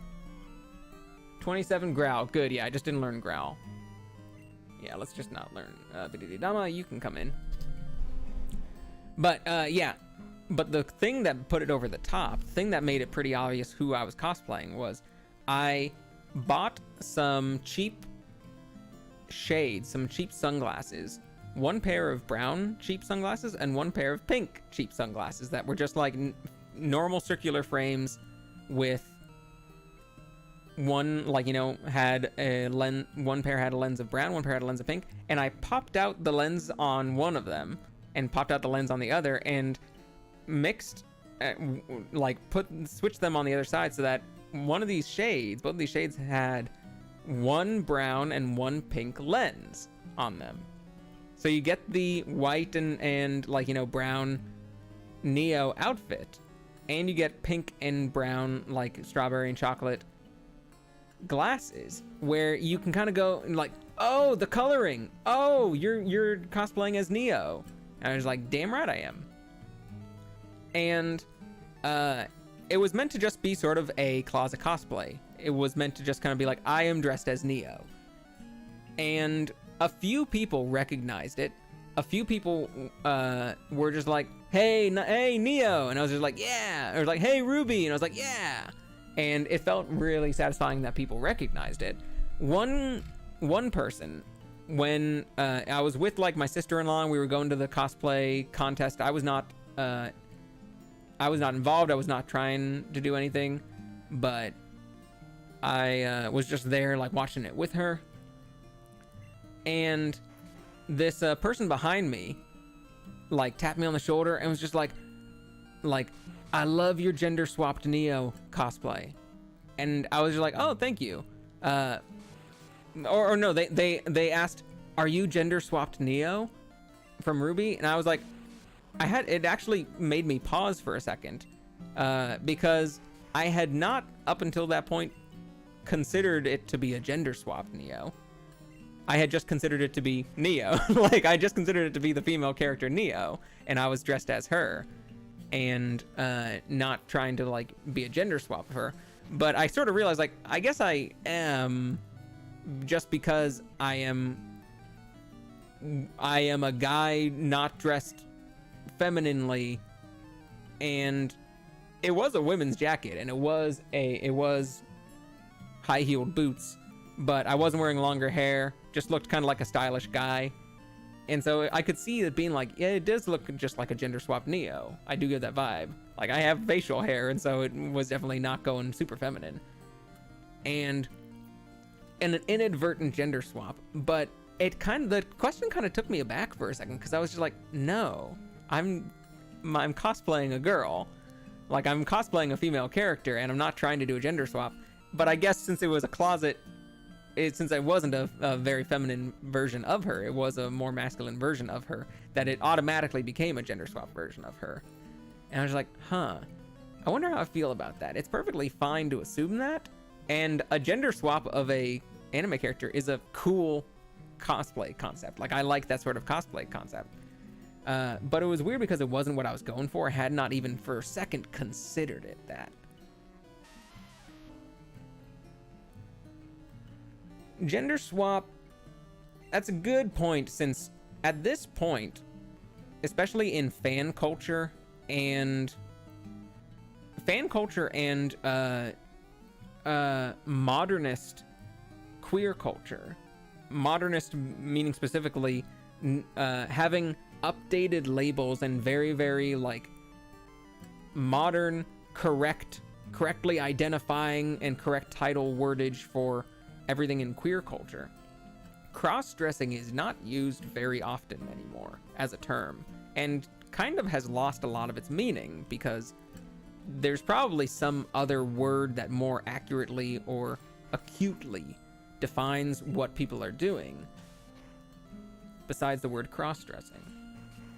Gender swap is still a fairly useful word, because it defines the same way that like gajinka is a useful word. It defines a like intent of art, stylistic change, to turn something that you acknowledge that is one thing and you just want to draw it as a different thing. As far as cosplay goes, like, I dress in feminine clothes sometimes. Clothes that are women's clothes, labeled as such. That would be considered cross-dressing. Like, what I do, which is basically just, I am a guy who buys from the women's section sometimes because I like their designs and I like to look stylish. That would be considered cross-dressing in its traditional sense. And I'm fine with that. I never consider what I'm doing to be cross-dressing. I just consider what I'm doing to be wearing women's clothes. Or like, but if it's on me, it's not women's clothes. Like, it's my clothes, and I'm not a women's. I am a guy wearing an outfit. But like, I did need to shop in the women's section for it, so it's not exactly wrong to call it that. It's not exactly wrong to just say like a man wearing women's clothes to describe me, because I did buy them in the section labeled women's clothes. So it's not exactly wrong if you're just being very dictionary definition kind of thing. But I just consider them my clothes, and when I wear them, I'm not really expecting or hoping people would look at it and be like, oh, that's a women's jacket, or those are women's shoes. I'm hoping that they look like, dang, he looks good in heels, or dang, that's a stylish jacket, or something like that. And so it doesn't really have the intent that I feel like cross-dressing or gender swapping. I feel like both of them usually imply an intent to like be something noticeable. Maybe not cross-dressing. Maybe crossing is not meant to draw too much attention to yourself or to be much intent. But yeah, like, I don't really consider like wearing clothes designed for an opposite gender to really be either one without some sort of attitude behind it. But I might be wrong. You know, that might not be how most people see it. But yeah, that wasn't the first time I'd ever thought about that was at that convention where the person asked me if I was a gender swap Neo, and I had to think for a sec whether I was or not. Like, am I? Is that what I am? I wouldn't be bad if that was, but I never thought about that before. It wasn't a super new thing for me. At a convention, might have been the first time I'd gone in feminine clothes, but it wasn't, that was only at a convention. I'd been wearing feminine clothes for a couple of years before that. And so it was just around nerd culture, which felt probably the least afraid or the least weird. Like, I don't really care about people looking at me weird. I am very shameless and very confident. And so I'm not exactly like, if people are looking at me, I'm hoping that they are getting a good eyeful kind of thing. Ah, fuck. He exploded. And yeah, I wasn't surviving that. Like, I'm fine people looking at me because I probably look good. And, you know, if I'm gonna be dressing stylish because conventions are another world. No one's really judging you for dressing weird. No one's really judging you for dressing unconventionally as far as conventional societal stuff goes. Unsocietally. Oh, look at this cute Graveler. What a cute, you really can't tell that he has 4 arms. This sprite, he's got 2 little tiny arms on the bottom. You really can't tell. You can't tell very much in the American sprite either, but in this one, you really can't tell. And let's see, we've got a dig a hole, so let's use that. Maybe if he explodes, then it's gonna miss too. Yeah! That's awesome. They do have that same feeling. Music festivals, I feel like not all music festivals do. Music festivals are so weird because fans at music festivals are so aggressive. They are aggressively loving, aggressively excited, and aggressively everything. Everything at a concert or a music festival is so aggressive, so in your face. It does not feel safe being there, but usually people have such a good attitude there that it is perfectly safe. It is perfectly, perfectly accepting, maybe even excited to be there. It's so turned up to 11, so to the max, that, you are way more likely to get someone screaming in your face, like, yo, fuck yeah, you look awesome! Yo, everyone, check out how awesome this person is! We're like, that doesn't feel safe, but is also kind of supportive. Like, people come and be like, oh my god, this is so good! You're great, that's awesome! That, if you just want to be seen as, normal and not draw a lot of attention to yourself, they're not the place for that. People are going to make a big deal of everything, but not a negative big deal, usually. And so, I kind of like the conventions because it's mostly people keeping to themselves, but you will get stopped for compliments and things if people like you. If you have a cosplay that people like, hey, just oh, that's cool, as you're passing and you just never see that person again. Or people stop hey, can I have a picture of your cosplay? I really love your cosplay. And then you take a picture with them and you get feel excited and then they leave and you never see them again. And it's not super loud. It's not super aggressive. It might be in your personal space. And certainly that's a problem with people, going up to cosplayers if cosplayers don't want pictures. I want to do acid swim in a fountain, share some stories with strangers while pro jam play is perfect. Yeah, it is perfect if you want those things. I do like that scene for a lot of reasons. I do like that scene because it's certainly blow off steam kind of scene. Oh shit, I did not mean to. Oh, that's fucking right. Bidididama fucking died. I forgot. I should have known that was coming. That one trainer who has the Graveler and the Geodude always uses explosion and self-destruct on that stuff. And I know that. And I just decided to ignore it, and I paid the price for it. I don't have revives at this point, so I can't do anything about that. Bidididama is just dead. That's okay. After this, he's going to learn a cool move as a treat. So yeah, very different vibes. Like, conventions feel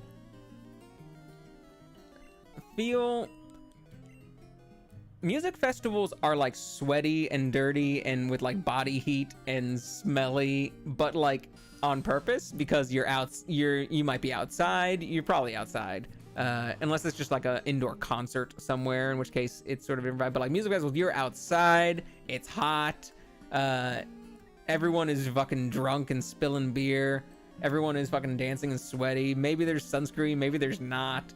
So much body odor everywhere, but like you're choosing that to like partake in that because you're probably going to be out there sweating and dancing and drinking beer and stuff too. And so it feels like, I mean, yeah, we're all just fucking, well then that's just going outside in Louisiana. It's just, you know, walk into the store, you're all sweaty and sticky, everyone's drinking beer.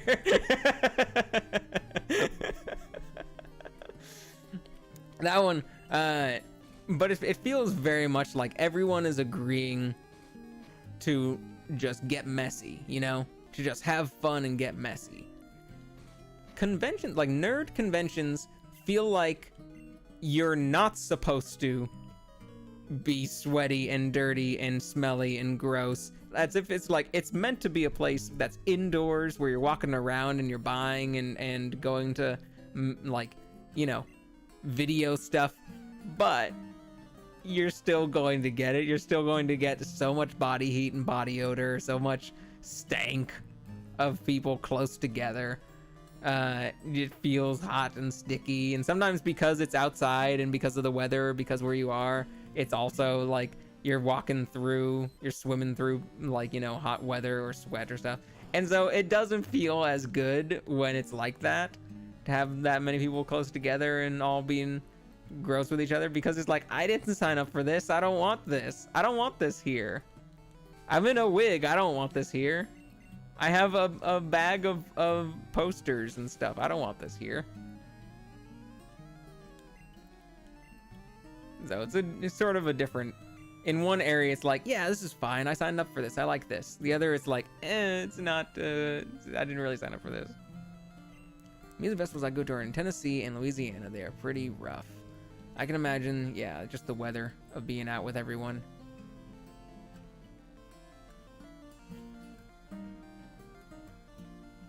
It's kind of amazing to me how the different coasts, like Caribbean versus West Coast versus more northern East Coast, like the Los Angeles is the same north and south latitude as the Southeast, as the Caribbean, yet such different humidity, such different weather, that it is kind of amazing how different things feel. Because when I go to LA, it's fucking dry as shit. You're not swimming anywhere. When I go to the Southeast, it's fucking wet as shit. You're swimming everywhere.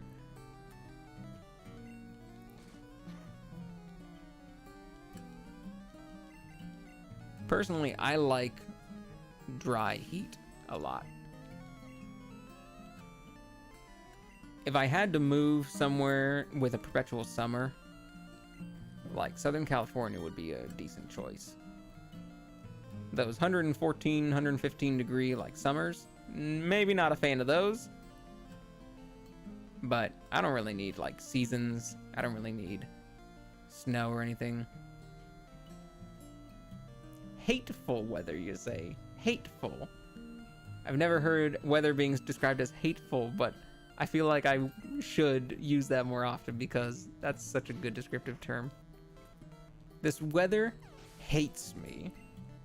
It hates the people living there. And I hate it back.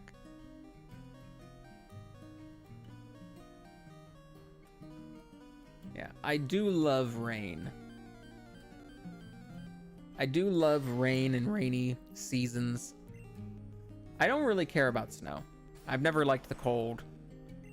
I went to college in a snowy area, and I suffered through it for those years, and when I was done, I was like, I don't need snow anymore. Actually, I'm good for the rest of my life, I think. I think I'm fine if I am not in anywhere that has snow. Hebi ni kami. Hemi nirami. This, I'm pretty sure, is glare that Arbok is learning.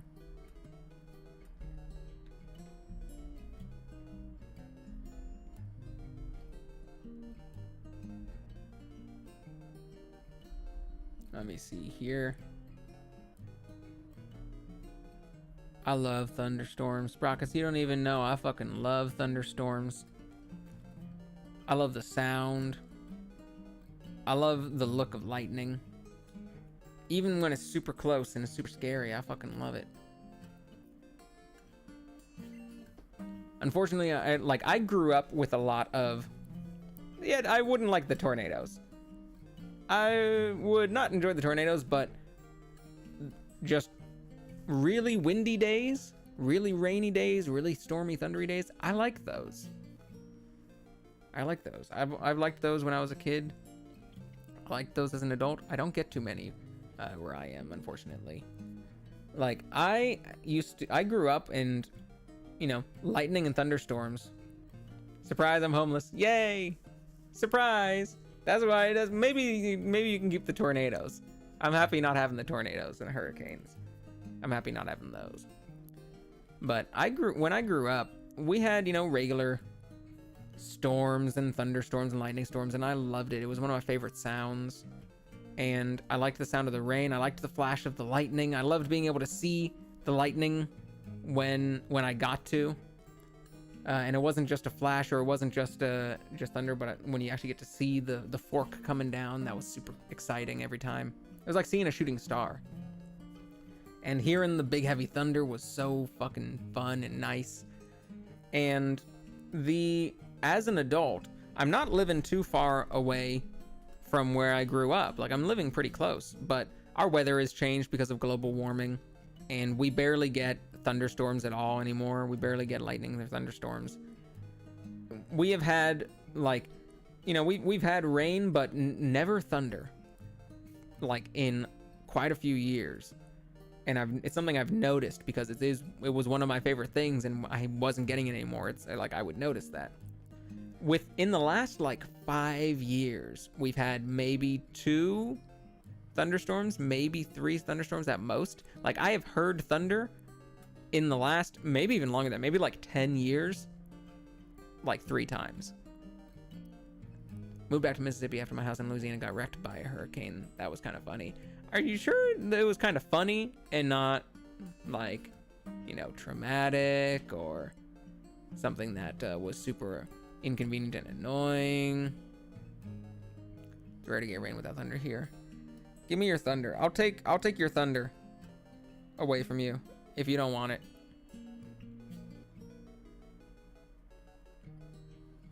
Even if it's just a sound, even if there's not even rain with it, even though I like the sound of rain, I'll take your thunder.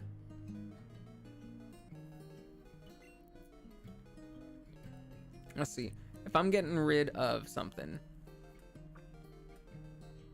I could get rid of... I have dig, and I have acid. Let's keep acid and get rid of bite.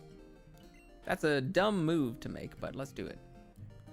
Just lost my job from COVID, then the hurricane. It was pretty funny. I would probably use a different word, personally, but honestly, you do use sprockets. Sounds like a pretty funny joke to me. funny how life works out like that?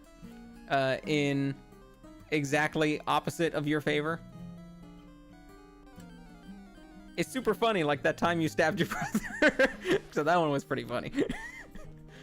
Losing your home right after COVID, I feel like on a different level from stabbing your brother. Didn't die and had an adventure? Well, you know what? Good for you then.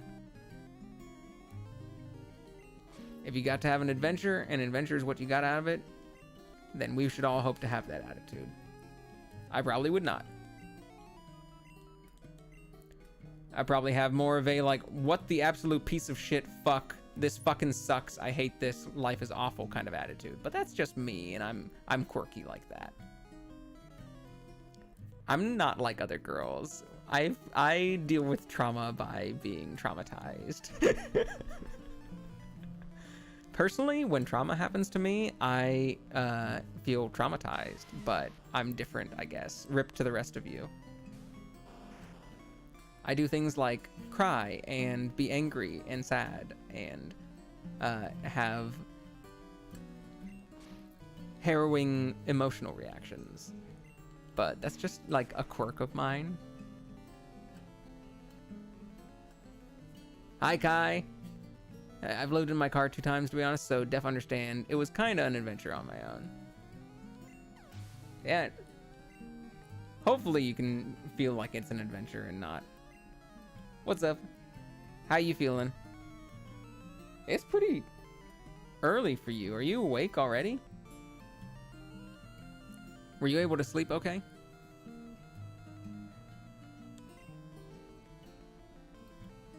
Kairos Mini Ryu. Let's get Mini Ryu back out here.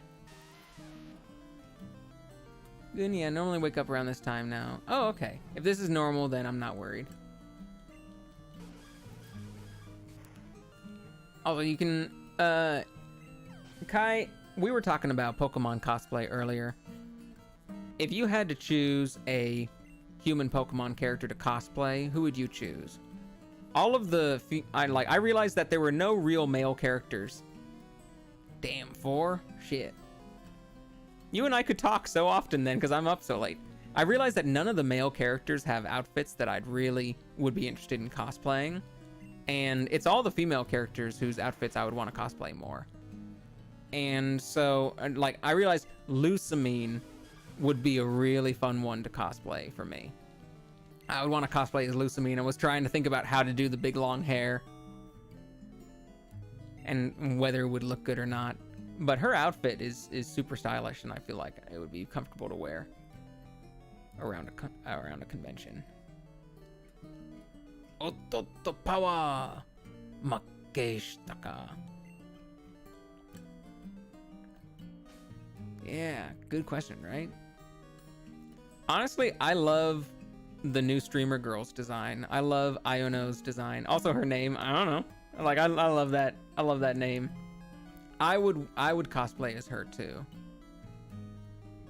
I would watch her streams and I would cosplay her. She's super cute. And trans flag colors, she does have the trans flag colors. She I feel like her Magnemite hair clips would be really uncomfortable to wear. If you had them like on any sort of wig, any sort of hat, they would feel so lopsided and they would like strain your neck after a while.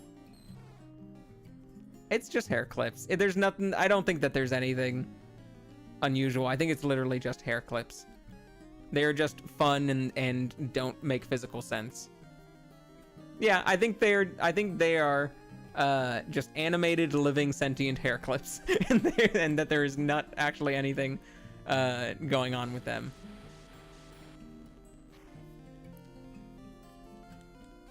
And that like what they said at face value that makes no sense is actually just yeah, is actually just the truth. Like, oh yeah, we just make hair clips that are animated and sentient. That's a normal thing now. Like, okay. But her outfit looks comfortable because it's just, you could, like, you don't need to make the interior design too complicated. It could be comfortable, and I guess it's just kind of short shorts But you could make them of any material you want. You can make the top of any material you want, as long as you just have the big jacket down. That can kind of be covering anything. The hair clips are the ones making the calls. It's a... Fuck, she's a mecha. They're ratatouilleing her. Ratatouilleing her. Should have fucking known it was the Magnemites all along. She's the hair clip.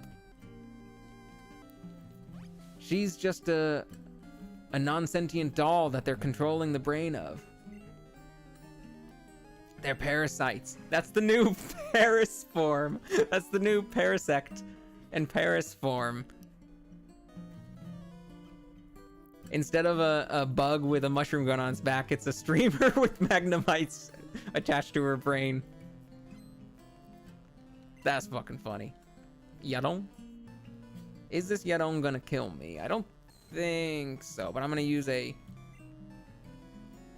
Kizugussuri just in case. I guess if I had to pick characters, if I did a guy, it'd be one of the Submiss twins? Submiss? Do you mean, oh wait, like the Subway, Battle Subway twins? Subway Masters, gotcha, yeah. And for girl, either Gen 1 Sabrina. Ooh, Gen 1 Sabrina's pretty cool.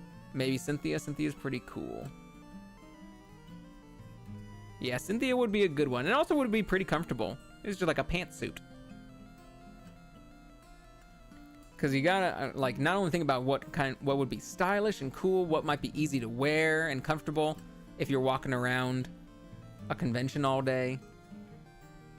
The camouflage is impressive, but terrifying nonetheless. Yeah, excellent camouflage. It's like right there in plain sight. Yeah, any of the champions would probably be pretty good. Except for Iris's champion outfit. That would be fucking... That wig alone would be hard to do.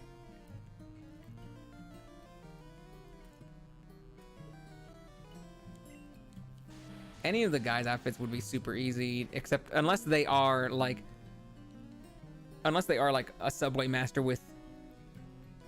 That's a kind of cool design, yeah. But so many of them are so simple, where it's just like t-shirt and pants plus something. Where he's like, if it's a Pokemon trainer, it's just like t-shirt and pants, but they're just like specific t-shirt and pants. If it's like a Pokemon gym leader, often it's just like t-shirt and pants, but like they have a jacket or something. Unless you're fucking Wallace. Unless you're Wallace Water, you know, over here being so extra. Realistically, Lieutenant Surge, yeah, that is just camo. It's just army camo. But you have to get the Guile hair. Hey, you know what? If you went dressed as Lieutenant Surge, you would have everyone stopping you to say, I love your Guile from Street Fighter cosplay. It looks so cool. And you'd be like, no, it's Lieutenant Surge. And you'd be like, okay, Guile, Sonic Boom. And you'd be like, I guess I dressed as Guile. It would be a good Guile cosplay, though.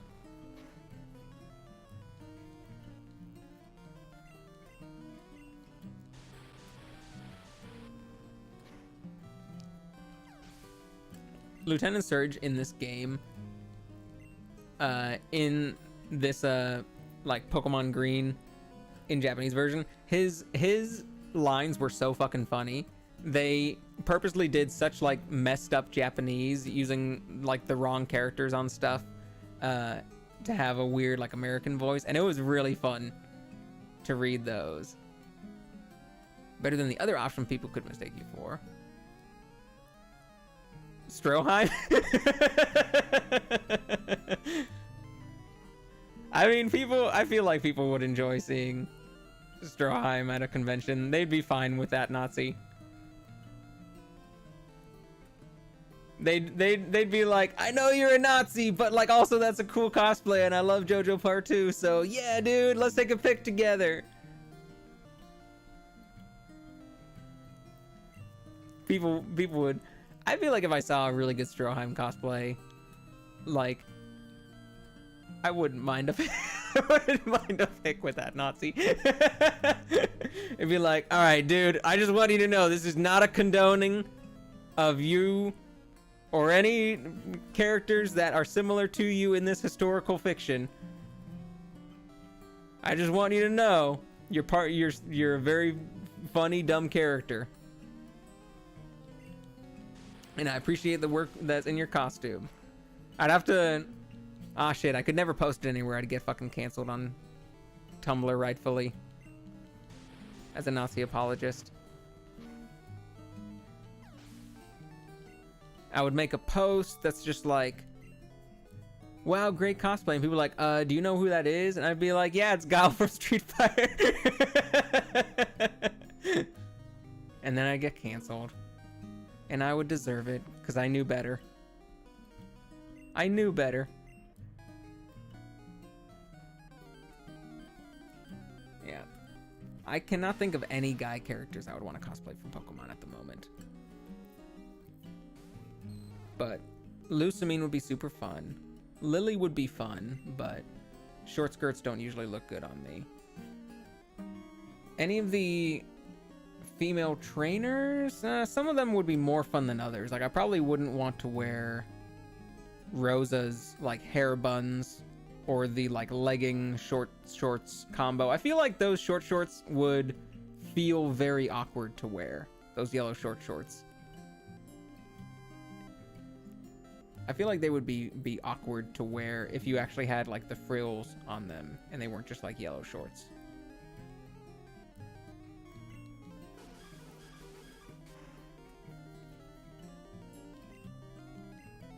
A lot of the recent Pokemon gens have a lot of the recent Pokemon gens have had really cool female character designs. I've really liked a lot of the characters. Ooh, I feel like maybe just the outfit, not even, I wouldn't be able to get the hair, which is unfortunate, but just the clothes of either Team Aqua or Team Magma admin girls would be fun. The purple-haired girl with the like Kigurumi horn hoodie, or the Team Aqua girl with the like pirate pants and with the pants and the like cut out shoulder, midriff, elbow look.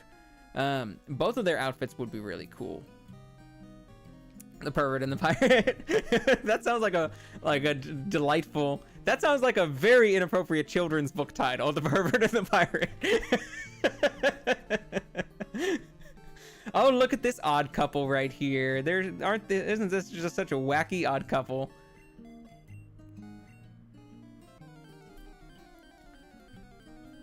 And wouldn't you know it, this pirate had a best friend. Her name was the Pervert. And they had many different adventures together. But either of their outfits would be fun. I feel like that... Let's see, is the Magma girl, she's wearing a short skirt, right? And boots? That's a short skirt? Yeah. Once again, I probably wouldn't look good in it, but it would be... It kind of all blends together because it's the same color and sort of style as her top and her jacket and her boots, and so you don't really notice that it's a short skirt. And maybe I could wear some leggings underneath. That would make me feel a little bit more comfortable in that.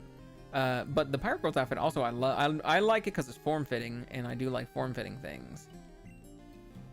But so much of her design is so good because she has that long hair in the back. And the outfit would probably look less interesting without long hair behind it.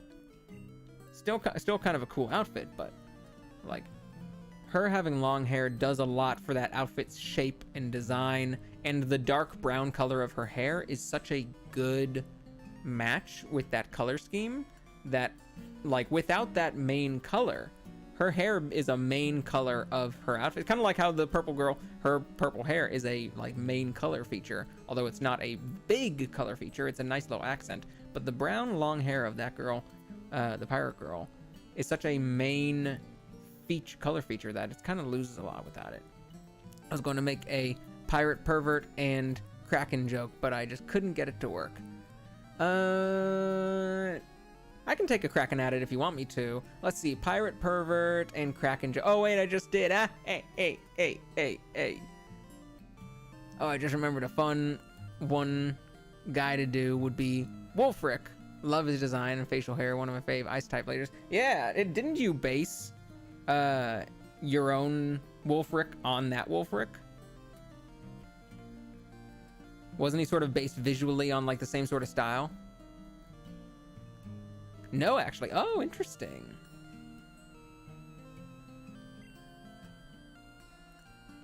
Because whenever you were describing your Wolfric, I kind of had Pokemon Wolfric in mind. Because like just big ice grandpa who likes to fight, it just felt like it matched well. Okay, Kamitsuku, let's go. Kamitsuku here. Was there a character that like you had in mind aesthetically when thinking of your Wolfric?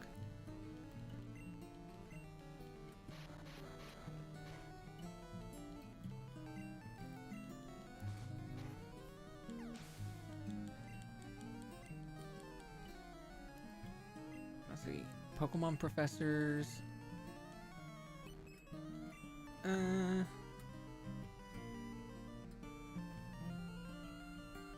Maybe like Professor Kukui or the mask version might be kind of fun. I like his glasses. Not really, but he's actually very similar to a Wolfric from Warhammer's Fantasy by sheer coincidence. Ah, I see.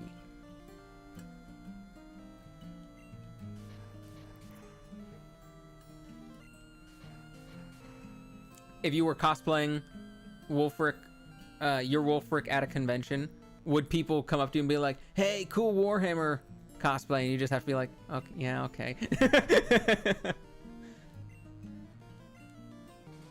He's like, well, yeah, okay, I guess.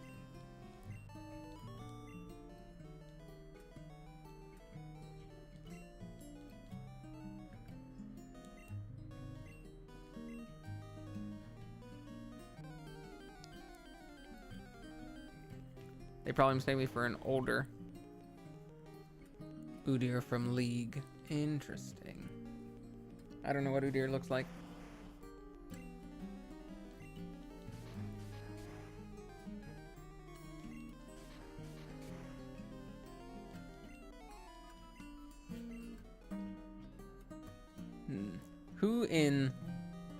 Who's got some interesting designs in?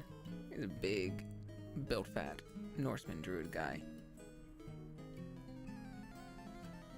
That sounds like you'd love him.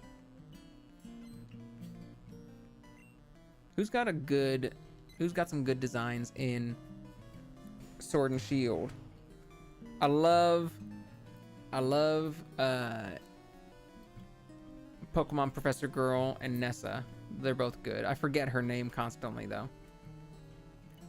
It's not Gloria, that's the name of the protagonist. What's the name of the Pokemon Professor Girl in Sword and Shield? Sophia? Sonia! Thank you. I always forget her name. She doesn't really strike me as a Sonia. Sonia has different vibes of a name. But I love Sonia's design. I don't think I would cosplay her, but she would be pretty easy. Because it's just big jacket, and then form-fitting kind of teal shirt and pants. Nessa's design, of course, is top tier, but I wouldn't wear it. I wouldn't wear like a midriff outfit. Other outfits from Sword and Shield that are really nice.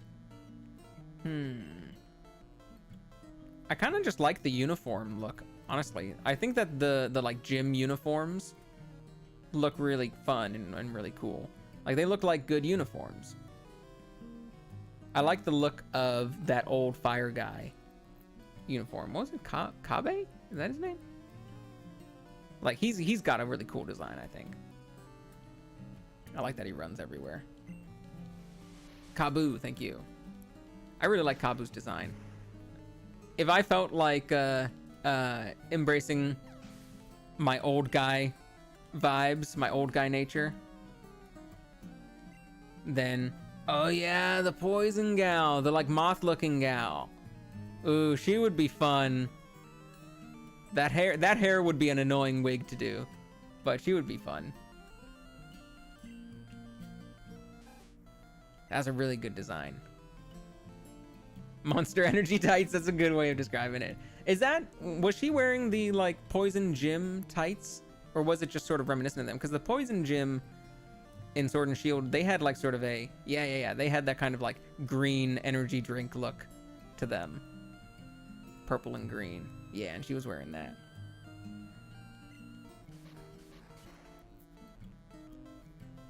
See, I like those gym outfits just on their own. And I kind of like that they used them in the new characters and the DLC characters. Yeah, they were both wearing respective uniforms because like they made them, well, except I don't think Avery looks cool. I don't think Avery looks cool at all. I wouldn't describe that outfit as cool or stylish, but I like that they used the gyms in them. They made hers look really stylish because they matched it with the big fluffy coat and everything. And so I appreciate that.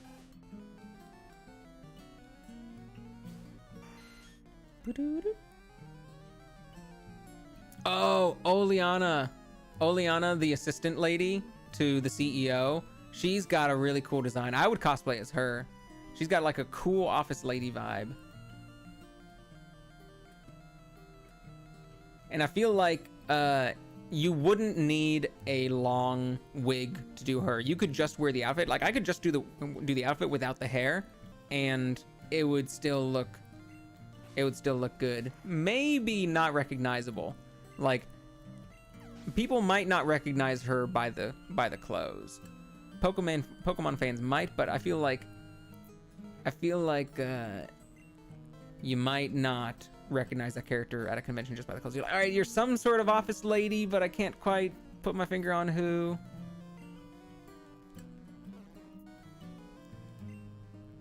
It's like, don't worry about it. Just know that I look sick as fuck. My Pokemon are garbage. Literally, because I got a Garbodor. And not figuratively, because they're a strong team.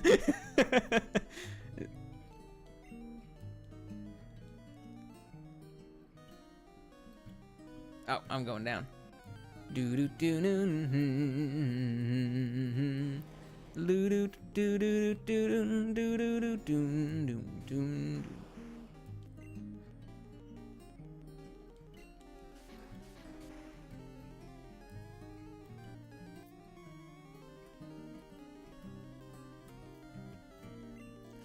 Oh yeah, Guzma's awesome. I was thinking about Team Skull girl as like if I would want to wear just the like dancer style outfit or any of the Team Skull outfits. And I was like, not really. I probably wouldn't wear that for myself.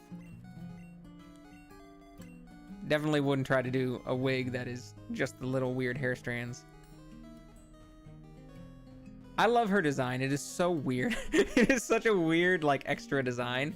It absolutely feels like something that like a punk alternative like hip hop dancer girl who does not have anywhere else to go. It does feel like perfect for that type of character.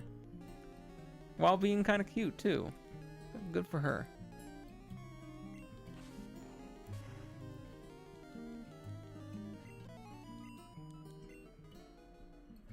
Wasn't there... I guess that was it. I guess I already fought the two here. Now there's just one more trainer here. And then I'm done with Rock Tunnel. And like I said, not doing too much beyond Rock Tunnel today. That's why I spent time drawing.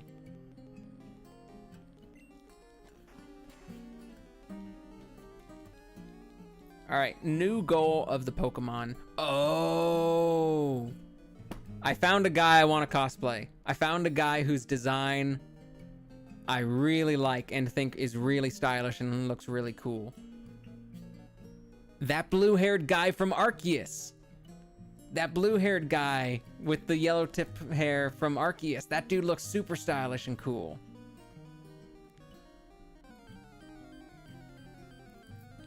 in the blue kimono and the blue hair.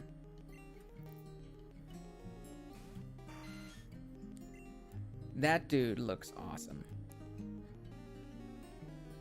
Adam Man, yeah. He's the Adam Man. I love his design. He's a guy design that I go like, okay, that's fucking cool. I think the other girl, the blonde girl with the big like waist sash, I like her design too. I actually think that he got the better of the two designs between the two. Like, she's super cute and sort of in a like unrealistic anime way, with her like big whatever that thing is around her waist that makes no physical sense. I do love that a whole lot. But like I feel like he got an even better design than she did, and that never happens. I've never seen like a pair of guy and girl characters in Pokemon and feel like the guy got the better of the two designs. I've never been like, oh, if only, damn girl, step it up. Like, you know, he's outshining you, but they did for that one. Where even she, like, she's looks great, but I'm just like, damn girl, you gotta step it up to get on his level. Because otherwise, whenever it's all the, like, trainer characters or anything, you know, a pair of boy and girl, and I was just like, damn boy, you gotta step it up. Look at her. She's so fucking stylish, and you're wearing shorts. You're just another guy wearing shorts. Sometimes pants. Usually pants, actually. I think there's only one or two of them wearing shorts. But still, honestly, the only other time that hasn't happened is, of course, Scarlet and Violet, because they are wearing the exact same outfit, the exact same school uniform. And it's my least favorite Pokemon trainer design, Scarlet and Violet. I do like that it's uniform between boys and girls. I like that it's just the exact same clothes. I do like the gender neutralness, because usually when there's a male design and a female design and there's a discrepancy between the two, honestly, I do like Pokemon boy and girl like designs, even when there's discrepancies, because both of them are pretty cute and both of them look pretty functional, except for maybe Rosa's. I don't know how anything about her is functional. But they're both, like, you know, pretty cute. They're both like kind of stylish. They're both pretty fun. The like other games will often, the donuts are so fucking funny. I do love them. Other games, if there's a discrepancy between male and female designs, it's usually like, all right, the male one is boring and the female one is horny, and those are the only two options. You either get boring or horny, or you might get edgy. The guys might be edgy, but it's like you either get edgy or you get horny, and you're not allowed to have them both. You're not allowed to have the girl be edgy. You're not allowed to have the guy be horny. Absolutely not. We are selling to a very specific crowd of perverts here. And I was like, come on, either make them both boring and edgy or make them both like, you know, super horny. We don't need that discrepancy. Pokemon's always at least been good because they've both been like, well, okay, they're both like kind of stylish, like they're not always both functional, but and the boys are often a little bit more boring as usual, but it's at least like doesn't feel super horny. Everyone makes it horny, but it doesn't feel like it's intended to be super horny. And doesn't feel like it's intended to be super boring, even though it is often boring. But I kind of like just that they finally just went with totally gender neutral with no discrepancy. I appreciate that, even if it is very boring. Got to go now, but it was fun talking to you. Yeah, thanks for coming in. It's always really, really nice to, like, I didn't realize that you were waking up that early every single day, and so it was nice to be able to talk to you now, because I'm always awake at this time. Also, of course, the main reason why I'm okay with a boring trainer design, the main reason I'm okay with a boring trainer design now is because, like, you're going to be able to change it really quickly. I feel like it's only going to be boring until you get to any outfit shop or any haircut place, which in an open world thing, like, I would be surprised if they locked that to, like, you know, super far into the game. You're probably going to be able to do it within the first, like, couple of hours at most, probably even like fairly quickly. And then it's like whatever the original design was does not matter. You're gonna, oh, I hate this design. Like, you're gonna be seeing it for like 2 hours at most, and then everything's going to be changed. It's not like a Genshin Impact game or something like that, where you have to be looking at the same main character design over and over. It's like, you are going to look like yourself for at most 2 hours, maybe. And then you can just enjoy customization. I'm glad that same thing about the outfits. I'm glad that they went gender neutral on the customization.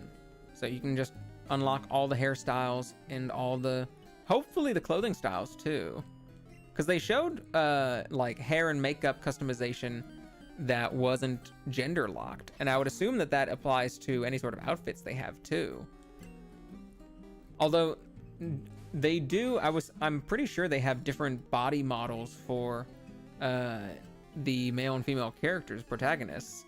I don't know because that would also mean like potentially double modeling all of the clothes. Just thinking from a gameplay perspective, like from a game creation perspective, if they have 2 different body models for the characters, then they would need to do 2 different like clothing models or like clothing skins for each of the body types. That isn't necessarily any like harder work than making 2 completely different wardrobes, which is what they did for the previous ones. On the previous ones, they made 2 completely different wardrobes. There was all these guys' clothes and all these girls' clothes, and sometimes making more girls' clothes than guys' clothes. Like, I don't think I didn't notice that. But it wouldn't necessarily be harder depending on how many clothes that they have. But I wonder if they're doing that. Or if there is just sort of a uniform, like unisex body model that they use for clothing changes and stuff. Or if there's even like body model customization. Be like, you can make yourself probably not taller, but maybe if you can make yourself skinnier or fatter, change a little bit about your body size, change a little bit about your body shape. That would be a brand new thing that I would love to see in Pokemon. I would have fun with that. Then I could change my body along with my outfits. It's the ultimate fashion. Man, how good would that be for fashion? Being able to change your body type and shape for the outfit that you're wearing. This outfit looks good, but it would look better if I was a little bit taller. Then you just make yourself taller. This outfit looks really good, but it would look better if my legs looked this shape instead of this other shape. So you change the shape of your legs, and now it like fits and works with those pants better. Just change the shape of your shoulders, change the shape of your butt, however you want. I would legit change for each outfit. Like most people would be like, hell yeah, I can make my body exactly how I want to look. I'm just gonna stay like that forever. I probably wouldn't stay the same way forever. I probably would change body shapes to different things that wouldn't, like, based on what I was wearing or how I wanted to look. I probably wouldn't just go with a single, like, this is my ideal make body. This is the ideal male body. This is what I'm gonna look like forever. No, it'd probably be like, what would look good with this outfit? This outfit would probably look good with, you know what? Let's go like a skinny suit today. And there you don't want wide shoulders. Too bad we have bones, stupid bones. I mean, you don't need them. You can sell those in a yard sale. And people will be like, is this all of your bones? And they looking down at you, a puddle on the floor like a ditto. And you're just be like, yep, that's all my bones. And it'd be like, how much for them? Oh, it's like 25 bucks. Can you do 20? You'd be like, well, okay. And then you sell all your bones. And that's how that works. That's how I did it. That's why I'm soup. That's why I'm just a puddle now in a soup cup. I used to be a human with bones. As horrifying as you may think that looks. And now I sold them all at a yard sale, and now I'm just like a soup. I achieved. What's that thing from Evangelion when everyone just turns into a primordial soup? Instrumentality. I achieved instrumentality. And finally became soup.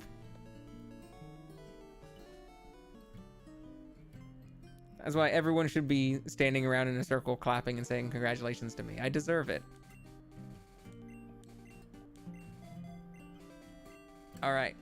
Birididama, you're going to get a new move now. I'm going to let you fight this dude, and then you're getting a new move. You earned it after getting knocked out. Also, I just realized I haven't really been reading any of the people's Japanese lines, Japanese dialogue, because I've been so engrossed in Pokemon talk. They are saying stuff that I could probably be trying to translate and learning. Completely underserving any Japanese people who are watching any sort of VODs here, but oh well. That's what I get. Sonic Boom's still one of the strongest ones at this level, even if it only does that much. Actually, you know what? Maybe it... What the... Oh, that's right. It's fucking... already got a super effective move against me. I'd completely forgotten about that. Shit, Birididama definitely deserves a good move after this.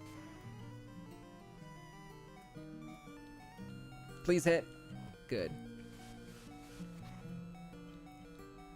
I should have realized. Yadon? Let's fucking keep Birididama. Let's use a Igusuri. I can afford it. And then Thundershock a few times. I just need to make sure one hit doesn't take him down. Because Thundershock is probably not going to kill. Yadon's got a lot of hit points in special.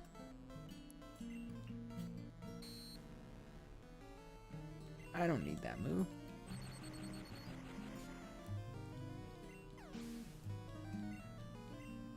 Oh, look, you're already 27. You get to be even cooler now, though.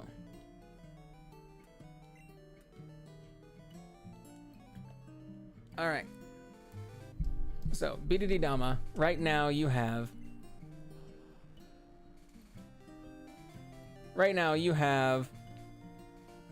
Mawashigiri, that is rolling kick. I think that's fun. I'm probably not going to keep it for a while. I'm probably not going to keep it at the end of the game.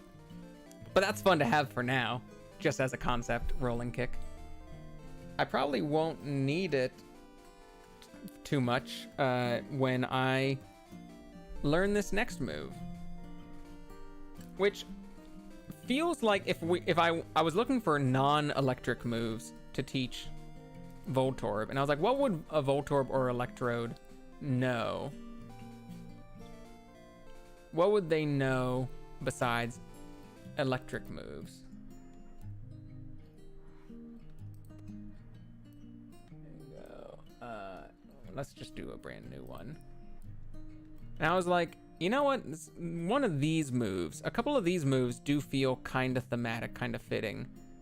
Not necessarily, let's see, which one were you doing? We were getting rid of the third move, Sonic Boom. We're getting rid of Sonic Boom, even though it had served very, very well.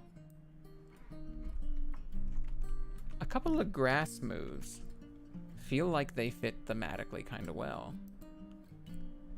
Later on, some fire moves would as well in later gens, but not in this gen. In this gen, like Ember might, but not really some other things. But we are going to teach Birididama a new move that I think works well for like an electric type. And it's not a strong move yet, but it's going to be helpful.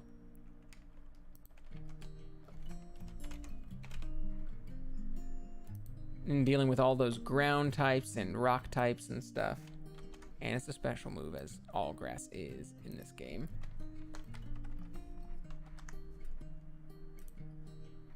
Okay. Let's see Birididama's new move. Number 3. Suitoru. That is Absorb. The grass move Absorb. I feel like Absorb and Mega Drain and Solar Beam and some of those grass type moves fit with, like, yeah, an electric type might know that. An electric type might know, like, Mega Drain and Solar Beam especially. Solar Beam really feels like an electric Pokemon should be able to learn it. So, Bidididama and Electrode are going to know a few grass moves as well. Some electric moves and some grass moves. We've got Rolling Kick, which is very funny. We've got Denki Shock, Thunder Shock. We've got Absorb, Sweet Toru. And we've got Denjiha. We've got Thunder Wave to stun. I probably won't keep Thunder Wave for too long. Stun is not going to be super useful on Bidididama's build, but now that I have Absorb, let's go use it. Let's go Tamishu, try it out. Su-ha, su-ha, yama no kuki wa umai. The mountain air is wonderful.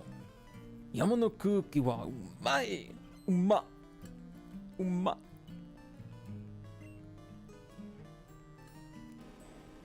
Hey, Onyx. Hey, Iwaku. I got a move for you. Oh, hey, Kai. You're welcome. Welcome back.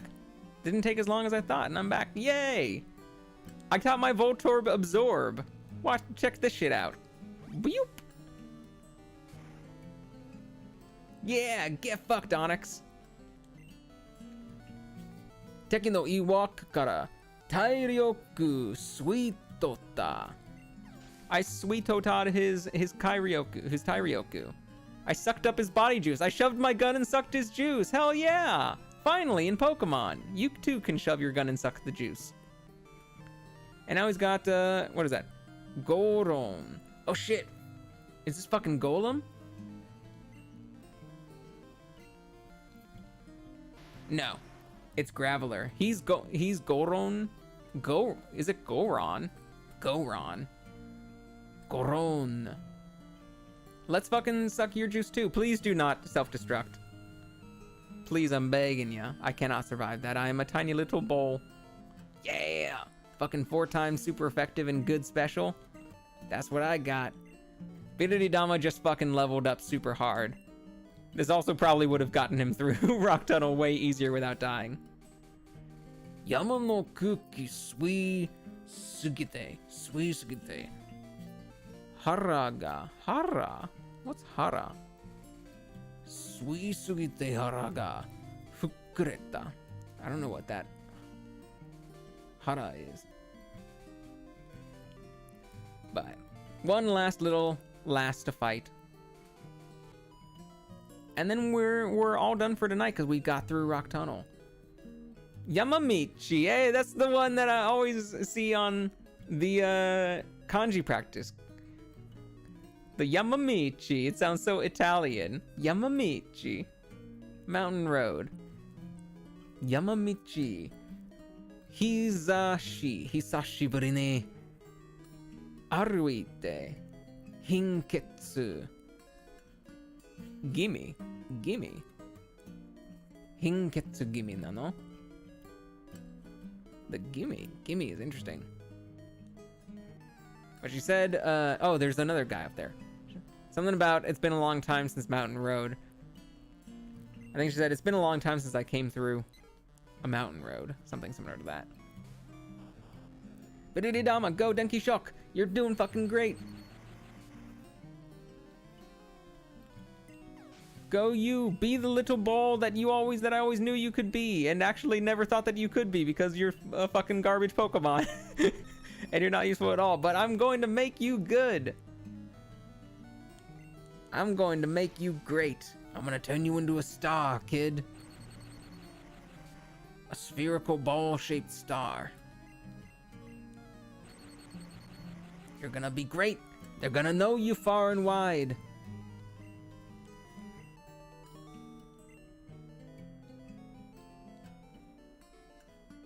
Taichou ga warui kara shikatta nai wa.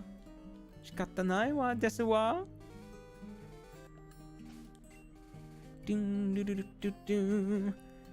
Let's go, Mountain Man. You got nothing that could hurt me. Except an explosion. That could seriously hurt me. Maybe a 1 Ricky could do some damage against me.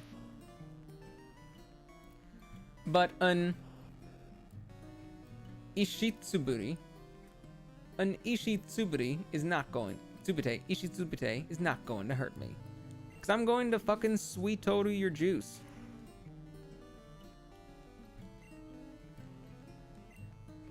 Oh, well, fuck. Also, protect your eyes. Please, please, please, please, please. Ah! Kink? There's no kinks in Pokemon. Rip the poor Geodude. I survived, though. Bidididama fucking survived because Bidididama's a badass now. There's no kinks in Pokemon. No one would draw fan art like that, right? Not of Pokemon. Certainly not of the creatures, right? They would never. Oh god. Plague of Gripes, what have you done?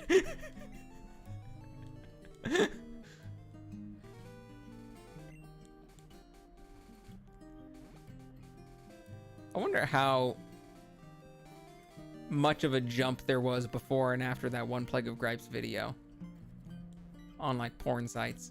I wonder if he unlocked anything in a bunch of people or whether it was pretty much the same.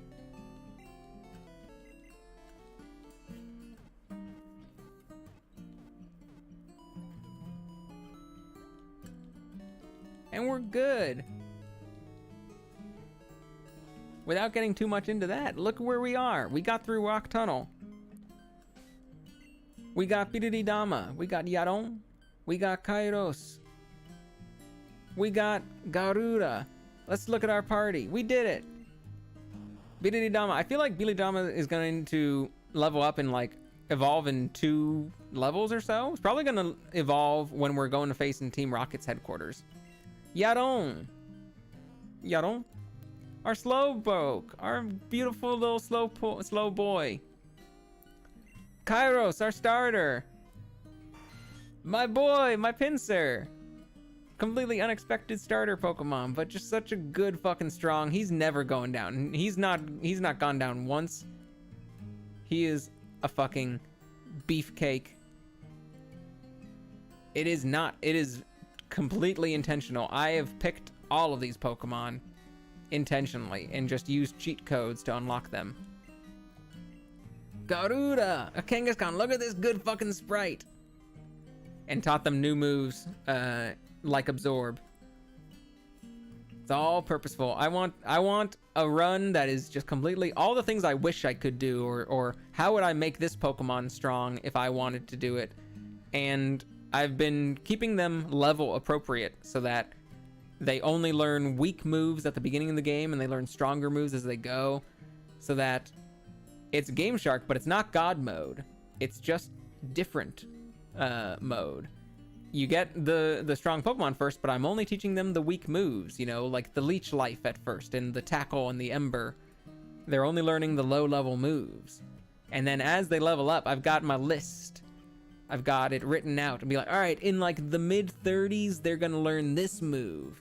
And it's going to be like the good move. All right, when I get the TM Thunderbolt, I can teach anyone Thunderbolt because the game gave me Thunderbolt at this point. So like when I get Ice Beam in Celadon City, like anyone I want to teach Ice Beam, I can teach Ice Beam. And that's going to be like how the stuff is broken down. We've got, I love the sprite so much. It's such a cool sprite. Way better than the American one. Fucking Kangaskhan. The best fucking Pokemon ever, fucking Arbok. Look at this fucking cool snake. Look at how cool this sprite is. What a fucking cool sprite. What a fucking cool Pokemon. This one, very, like, almost not cheat at all. All of these moves are normal, except for Acid, the third move. I replaced Poison Sting with the stronger, slightly stronger Acid. But all the rest of these moves, everything about Arbok, I got Arbok when I was going to get, I got Ekans when I was going to get Ekans in the normal game. I got all of these moves, Dig, Bite, Wrap, Glare, all those things, normal moves. Arbok doesn't need improvement, baby. He's already the best. But probably the most cheated one that I've done is I got a fucking mini Ryu. I got a fucking Dratini as my second Pokemon. Got a fucking Dratini as my second Pokemon. And he's gonna level up in 3 levels too into a Dragonair. That's gonna be a significant help with his survivability. And I taught him all new moves. The only move that he normally gets is a Thunder Wave. That's a normal one for Mini Ryu here. The other ones, Dragon Rage, which feels fitting, right? To get Dragon Rage, that's not a normal move. Bubble Beam, actually, Bubble Beam, I think he can learn normally. So Bubble Beam was a normal move. And Hinoko is just Ember. I felt like having Fire and stuff moves like fit for a Dragon Pokemon. So I taught Ember. And I'm teach Fire Spin when they get to higher level too.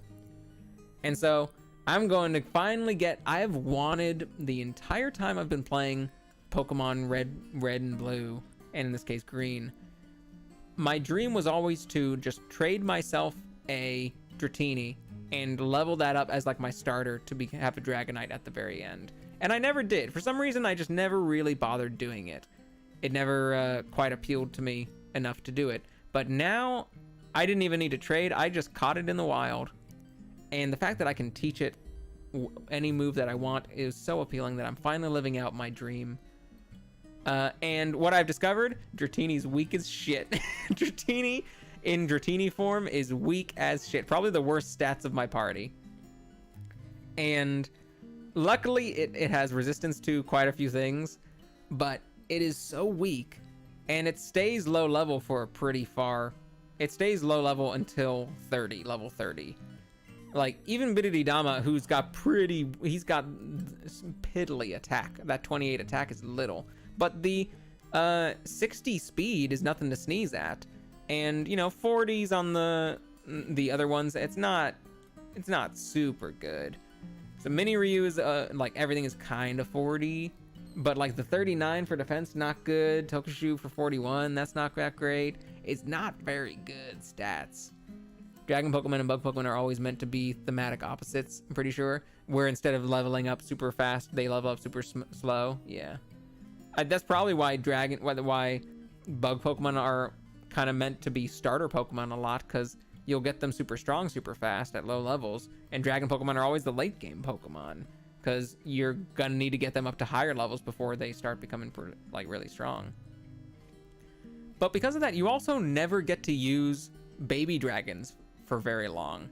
Like, any of the baby dragon Pokemon, by the time you start unlocking dragons in the game, you're already going to be up to, like, level 40 and 50 and stuff like that, where you never really get to savor or have an adventure with the baby dragons. You're just going to be matching them to the rest of your party, and they're going to turn into adult dragons, then you're going to use them. And so that was always one thing that I kind of wanted to experience with a dragon Pokemon.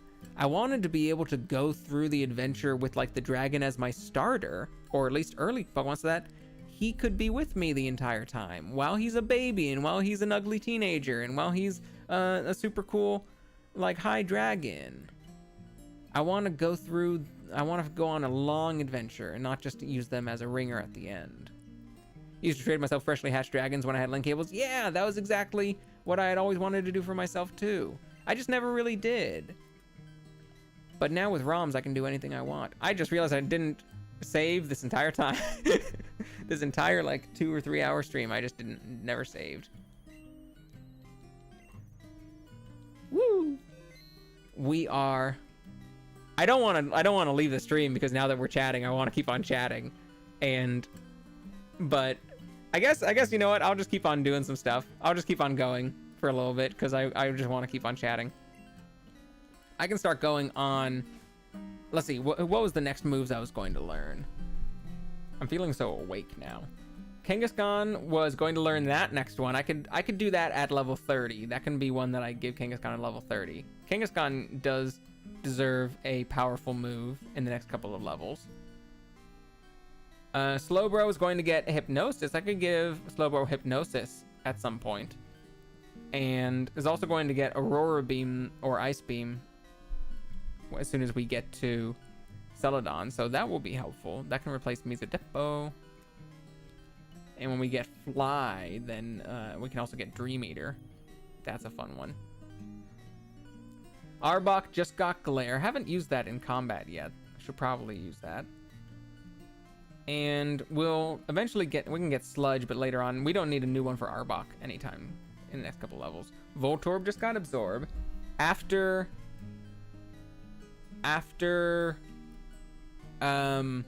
Maybe after Rocket HQ, maybe after Sylph Tower, after the Pokemon Tower, at some point, going to finally teach Bidididama Thunderbolt as well. And Thunderbolt is going to be a very nice upgrade for Bidididama. That will probably be after turning into Electrode. Probably going to become Electrode first. Dratini doesn't get anything until level 30 or 35. But that'll be a big thing. Twin Needle. I was going to teach Pinsir Twin Needle. Let me do that right now. Let me teach Pinsir Twin Needle to replace Pin Missile. Right now, Pinsir, Kairos, has Leech Life, Vice Grip, Pin Missile, and Low Kick. All, you know, decent starter moves, and is super strong Pokemon, so super good. I really don't need this upgrade, but I'm going to replace Pin Missile, Miss Sayada Body, with Twin Needle, which is the best bug move in the game. Pin Missile, kind of good, but Twin Needle is a little bit better to have it guaranteed. And by best bug move, I mean it does 50 damage, which is slightly stronger than a Tackle. But it can also poison them as well. Pin Missile does like 15 damage times 2 through 5, so it could end up being a lot. It could end up being like 75 damage. So the potential for it being the strongest move is there, but it 6 out of 8 times it's going to do, well, 6 out of 8 times it's going to do 2 or 3 times and not those. So it ends up being like 45 damage, where the majority of the time, 75% of the time, it's weaker than Twin Needle. A couple of times it's a little bit stronger than Twin Needle, and sometimes it's a lot stronger than Twin Needle, but you got like a 1 in 8 chance or a 2 in 8 chance of those happening. So let me go on. We want to replace first Pokemon third move. Copy that. Wait a minute. Gotta make sure to turn off the other cheat first. I messed that up earlier.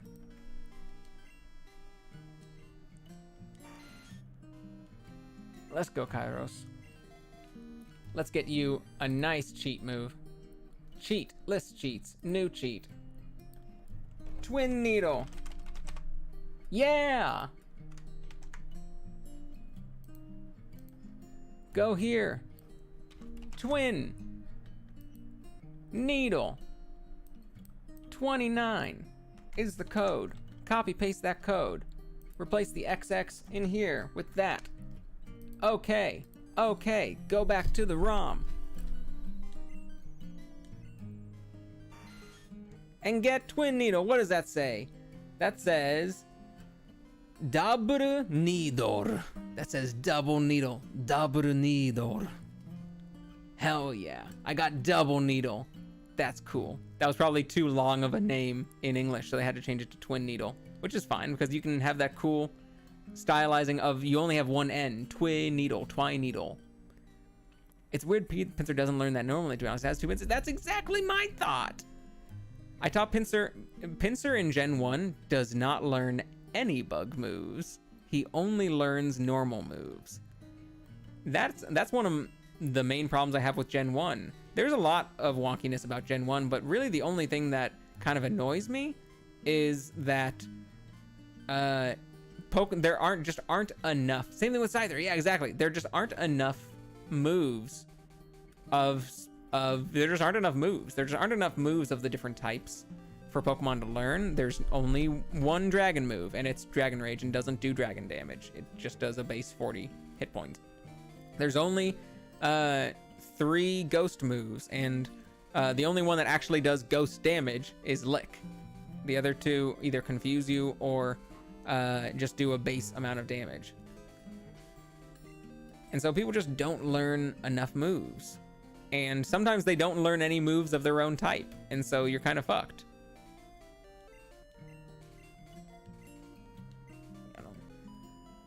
Which makes dragon types only weak to ice. Yeah, like they say dragon is weak against dragon, but that doesn't exist in this game. And they say that, you know, psychic is weak against... That ghost is super effective against psychic, but there's only one ghost damaging move, and that's lick, which does like 20 damage. Does like 20... Has like 20 power. It does fucking nothing. Fuck! God fucking damn it. I did it again. I accidentally switched Pokemon to starting without turning the cheat off. God damn it. I literally just joked about forgetting to do that earlier, and I did it again. I replaced Body Slam with Double Needle. It's fucking stupid. I'm so fucking stupid. Let's use Double Needle.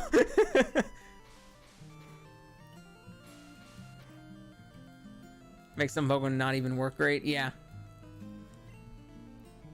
Yeah, the fact that certain types in this game are all special and some are all physical doesn't make some work very well. Like, it's not a balanced game or a well put together game. Psychic is OP, yeah. But it is, I do love it for its wonkiness. I like beating it. Like, oh, your rules are kind of weird and fucked up, and it's not even their fault. Like, they're not trying to make it broken. They just didn't really know how to do stuff or pay much attention to some stuff. But let's keep that on. They certainly just it's kind of fun to beat it in that case, to either exploit the exploits and be like, ha ha ha ha, I've done it, or to try and beat it if it's like stacked against you. Go like, ha, the whole game was stacked against me and I still fucking owned your ass. It's very satisfying. Jiboon, Jiboon, Jiboon. Yay, Jiboon!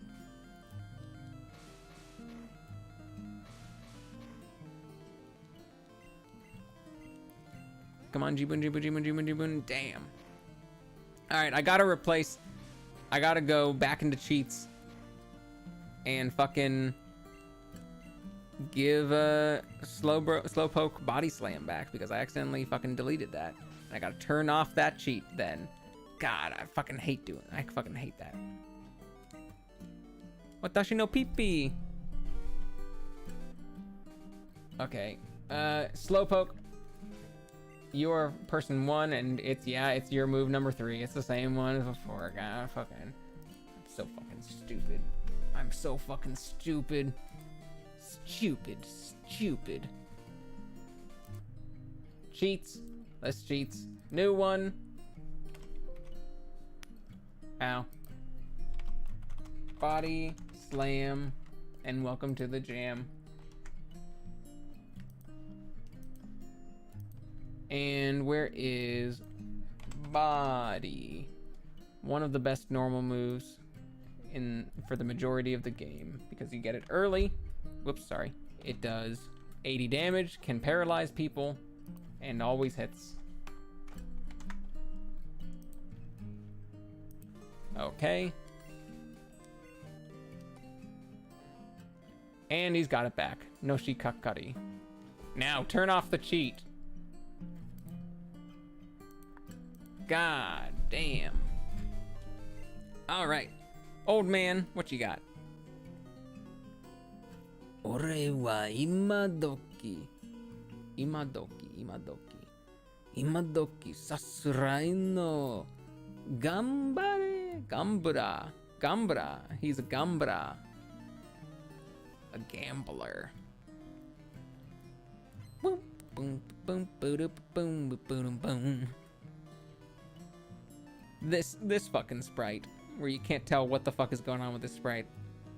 I love how weird this sprite is. Nothing about this sprite is normal. But it's all there. What do you got? Gaudy. That's a gaudy. What a gaudy dog. Mizudepo. Please don't flinch. Yeah.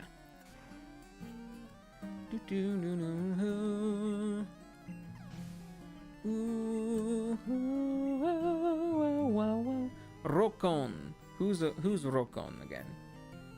Oh, Rokon is six tails. Is six fox. That's the Vulpix. Rokukon. Konkon.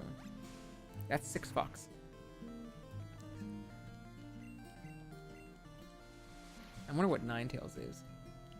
Kukon. Kukon.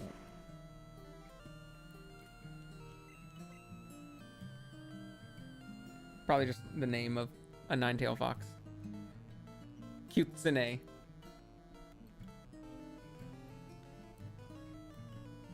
Let's go. Let's go this one. I'm gonna need to heal up Yaron at the Pokemon Center.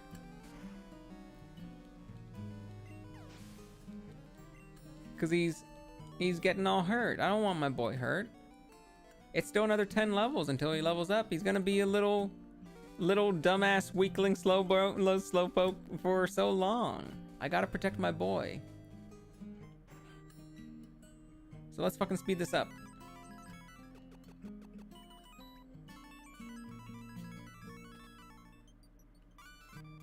And I'm back.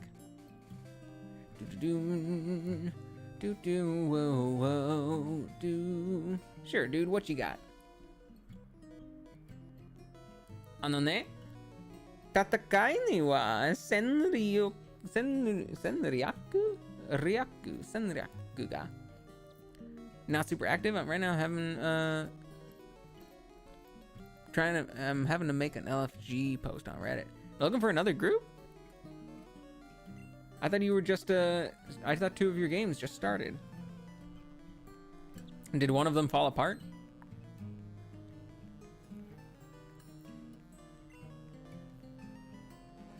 Beto Beta. Beto Beta! I thought that was Diglett, or I thought that was Ditto, but Beto Beta is Grimer. Now I remember. Minzapo. Ah, Nenriki.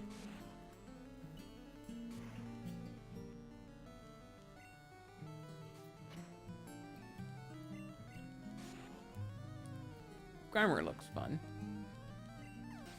Does this guy have a muck, or is it just some Grimers? I think one of them on the left has a muck. Beto Beton. No, that's muck. Yeah, this guy's got a muck. Let's see what muck looks like. Beto Beton. Group that you're DMing. I've lost inspo for, but the person who was gonna take over as GM so I could play after Lost Mines is done, is having to leave. Oh, I remember you talking about another person taking over. They have to leave? That sucks. And that group was, if I remember, that was in that group longer than the ones that you just stayed in right now, or that you just started recently. Need to find a new DM for that group after I'm done with your Lost Mines. Is there a separate tag for looking for DM as opposed to looking for group? Is there a different tag, or would it just be looking for group? Yeah, what's the tag for that? It's not LFG, LFDM.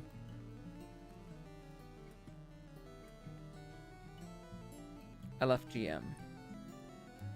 Yeah.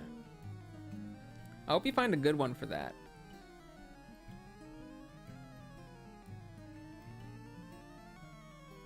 I feel like they should add the M in that instead of just LFG. I feel like they should add the M looking for GM. LFGM. But yeah, I hope that you find a good one and that it doesn't require too much shopping around. Sorry, we have to let you go. It's not working out kind of thing.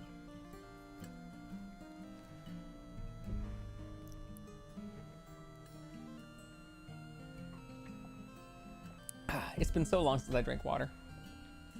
I was not remembering to hydrate or dehydrate. I was instead choosing to dehydrate. Beton, I want to see what you look like. I want to see what you look like in this game. Pretty similar to the American version, actually. I kind of prefer the American version. The hand looks so weird in the American version. It's all like circular. It looks like in the American version it's so round. I kind of like that. Still, I've always liked Muck. Muck is just a pile of goo. It's the perfect Pokemon. It's just a pile of goo. Something about them makes me not like them as much as like other slimes or oozes. And it might be the, excuse me, they have sort of a cascading color as well. Like they kind of look, and maybe this is just the purple color that they are, that is slightly less appealing to me. But something that I do love, maybe it's just the faces. I do love slimes and oozes and slime monsters and stuff. So you'd think that Grimer and Muck would be like my favorite Pokemon. Something about their design, like it doesn't hit me the same way that other slimes and oozes do. I'm not sure why, because like puddle of sludge, that just fucking sounds awesome. That sounds exactly like I do. It sounds exactly like how I love. I love just piles of sludge. This boy is just goop. Then fuck yeah. Fucking great. Excellent for them.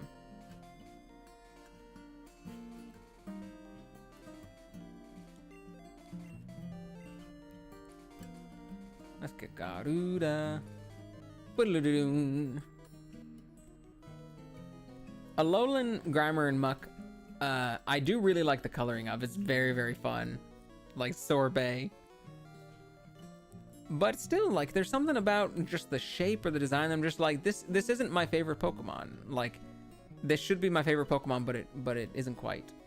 Benkyou mo ii kedo, Pokemon mo ii ne. Studying is fine, but Pokemon are good too.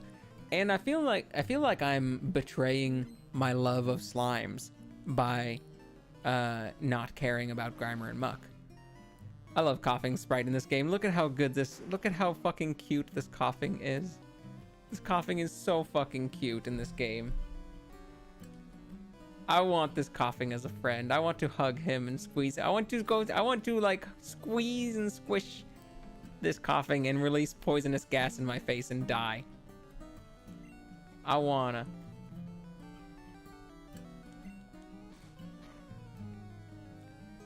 Smolive's Evo. I see what he did there. I fucking see what he did there. I would love if it was an olive oil slime.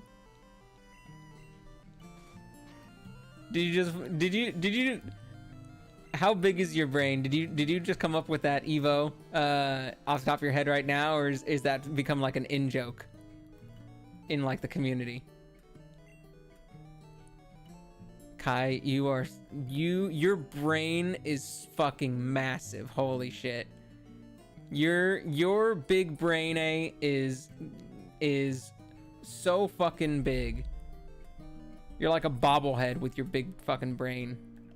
That is ingenious. I'm going to use that and steal it and be like, haha, guys, I came up with something cool, and then shove you down like away off screen so that no one can see you. And it's gonna go over so well because it's so clever. I'm excited. It's gonna be great. Smolive's Evo. That's so fucking good. It's so fucking good. God damn. God damn, I love puns. Yeah, it would be very fun to be.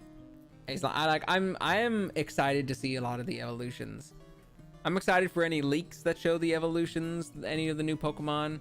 I'm excited for any trailers or to find out them in game. Like I'm stoked. I feel like there's gonna be a lot of Pokemon designs that I really like in this new one, because so far the Pokemon designs I've seen I really like. I love that big fucking rock crab. Yeah, it'd be great if it was coming out sooner. I love that big fucking rock crab. Cloth. And that's a fun word to say, cloth, with that F at the end. That's fucking fun. I like that big spike whale. That big spike whale is cool. And the bread dog is cute. I'm totally stoked. I'm gonna, like, the other thing that I'm excited for is the game, Pooper Wooper, yeah, and fucking Wiglet. I love how dumb Wiglet is. I love my Wiglet. I am also excited because that game is going to have furigana in it. It's going to have the, in the Japanese version, you can turn on the pronunciation of kanji and have the little furigana characters above that show you the pronunciation of it. So that's going to be a good game for practicing kanji reading too. I want to stream it, but I feel like I shouldn't, like, when it comes out, I'm definitely going to stream it. Although maybe if I play it on my own, because I was going to say I was going to like play it like on stream for the first time. That was going to be how I played the first run through of it. But for that, like my first time playing, I probably wouldn't be doing in Japanese. I kind of need to know how to play the game before trying to learn it in Japanese. And so it would probably be smarter for me to just play it in English first. But I also really want to stream it in furigana to like kind of practice Japanese, like with this too. And so I don't know, maybe I'll just have to do 2 save files simultaneously, although it's Pokemon, so they only have 1 save file at a time.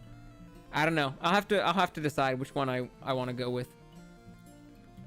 I'll definitely stream it right when it comes out, but I'll have to decide whether I want to go with English or whether I want to go with Japanese, or if I want to like play twice, like once with English and then once in Japanese. It'll be a tough decision because I am excited for it to come out with that. Yeah, Bug is strong against poison in this gen. Bug, they say Psychic is OP, but that's wrong. Bug type moves are OP in this gen, because it is strong against poison type and grass type and psychic type. And there are so many poison types in this game. Like every 3rd Pokemon you encounter is a fucking poison type, that all your bug moves are super strong against them. Psychic type, it beats that. And every single grass Pokemon in this game, nearly every single grass Pokemon in this game is also poison type, and so it's 4 times effective against them. The only ones that it's not good against are the flying types, which there are a lot of early in the game. There's a lot of those Peepees, or those Popos, which are the Pidgeys. So every other Pokemon is super fucking good. They're weak, but they're super fucking good. They're super effective against a lot of stuff. And so a strong bug Pokemon like Pinsir with a bug move, even if that bug move is weak, that's a fucking killer move right there. And this Pikachu with a Twin Needle, fucking going down. Easy. Each of those were just 25 power hits, and it fucking wrecked his shit. You cannot beat a Kairos with a bug move. Wow. Wow.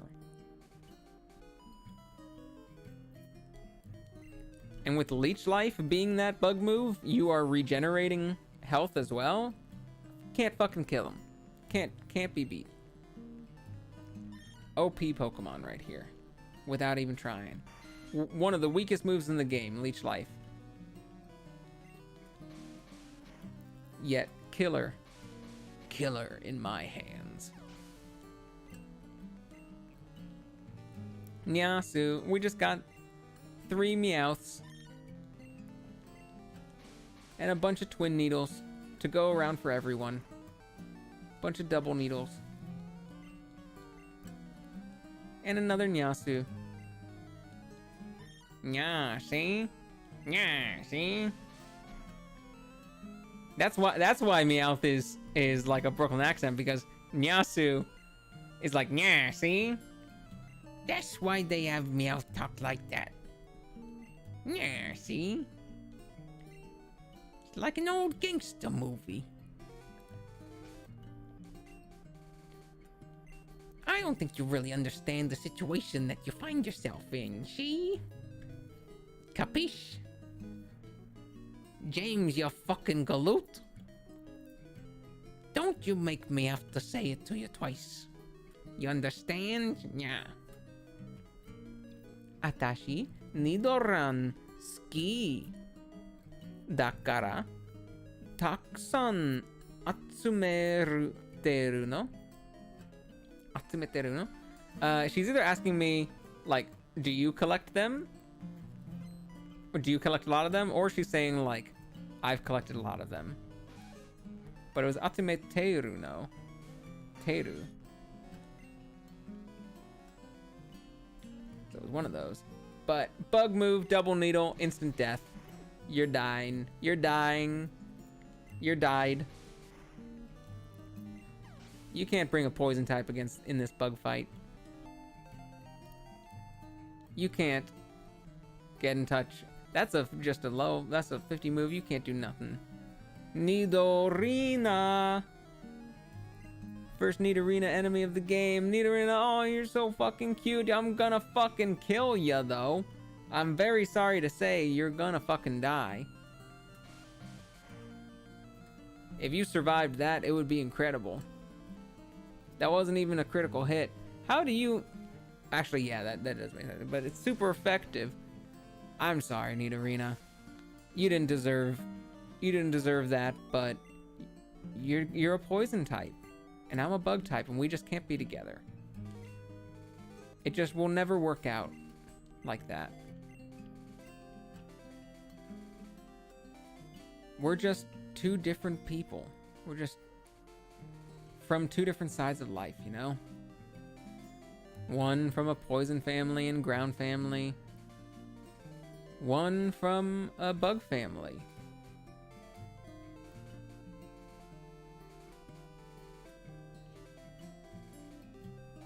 Let's go this guy first. Kimi Pokemon tsuyoso dakedo. Kimi Pokemon tsuyoso dakedo. Rika wa tsukoi tokui nano kai. Your Pokemon seem strong, but something or other. Zupu bow, zupu bop, bow, bow, bow, bow, bow. Tokui. What's Tokui? Boom. Oh, it would really be nice if I had that ground move that I'm thinking of giving you already, but I'll have to wait. I'll have to wait for now.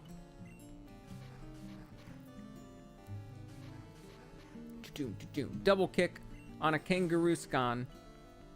Feels so fitting, don't it? Feels so fitting, donut.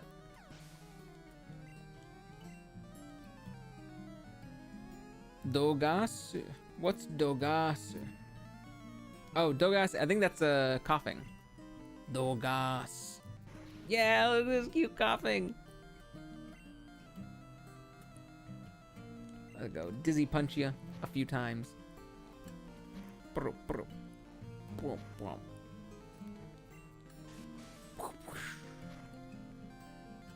There's finally a poison. I've only been poisoned once so far. I was waiting for it. Kyusho Niatata. Bidididama again. I will see you, Bidididama.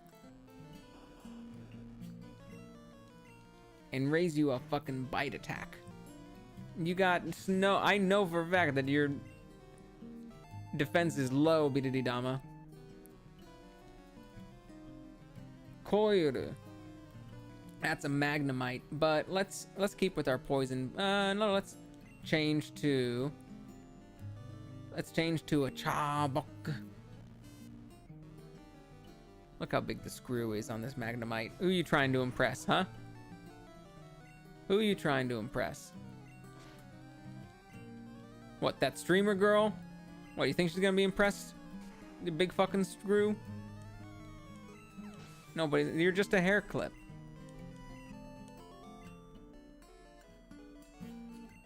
Remember your place. This parasocial relationship cannot last. Let's use, finally, a Dokukeshi.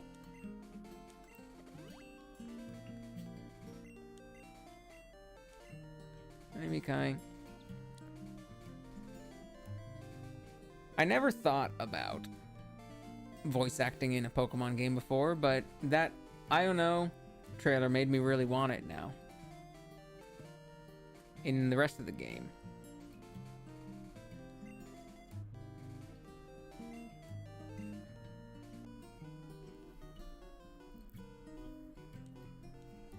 I would love... Man, I wish voice acting existed. What if, like, characters on the screen talked and, like, I heard an actual voice? Damn, imagine. Ah, shit. I would also, it kind of, because she was doing, like, a introduction video, like, it kind of, like, with sort of a screen and PowerPoint and sort of vibe to it, it kind of reminded me the same sort of feel as Neoromo. It's the same sort of vibe as like Splatfests and Splatoon idols, like, you know, giving like news updates and stuff in the middle of the game. And so I kind of realized, oh, I would love it if Iono just came on screen periodically through the game and just did like updates, and we just got like little stream updates from her. And it could even be like, if she was streaming our adventure, if she was like, you know, talking about our adventure on the stream and using like footage from the game, like, you know, cutscene footage from the game of us like beating a gym leader. And then, you know, she's just like, so we've all been following our little champ here. Like, let's see where they are. Whoa, it looks like they beat that, it looks like they beat the plant gym leader. Good for them. I wonder when they're gonna get here. Oh, we're ready for them. Our little PogChamp. There's our little PogChamp. I would love to like get updates from her throughout the game, where it just kind of takes you out of the game occasionally, and like a cutscene, like has her do a little update on us. I think that would be very, very cute. Nyorozo. Nyoromo. Nyorozo.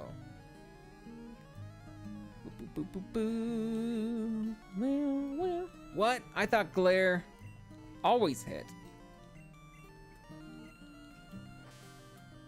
Does it not always hit? Well, everything doesn't always hit. Accuracy 75% in this game. Oh, I didn't even realize. And I'm fucking asleep. You're fucking paralyzed and I'm fucking asleep. We're perfect for each other.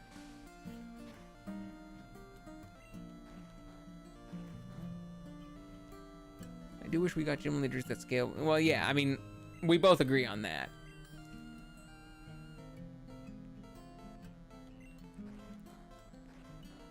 Like, that is definitely one thing that will always be like the missed opportunity.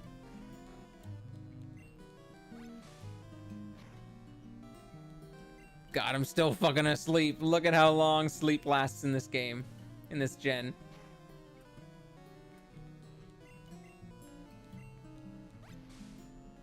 And he has not been paralyzed once yet. By any of this paralysis stuff, he's not been paralyzed even once.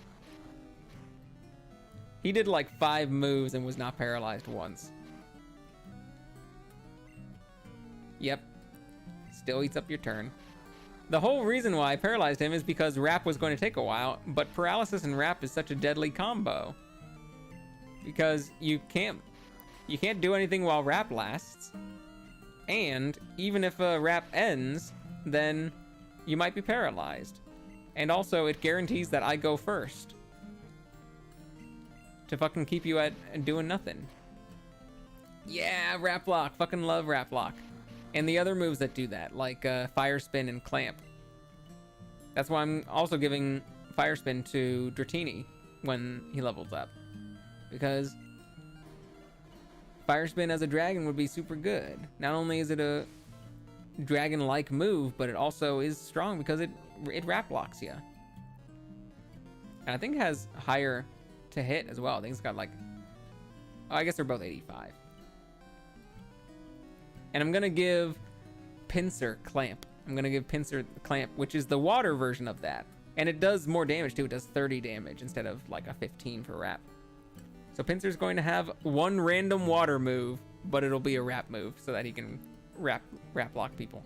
And Clamp also makes sense for him as a Pinsir. Doesn't make sense for it to be water, but it also makes sense. And that'll help him deal with some of the fire types too. And rock types and stuff. Arbok, right now you're still decently statted, but there will come a time where your stats start falling behind everyone. But now is not that day because you're still pretty good.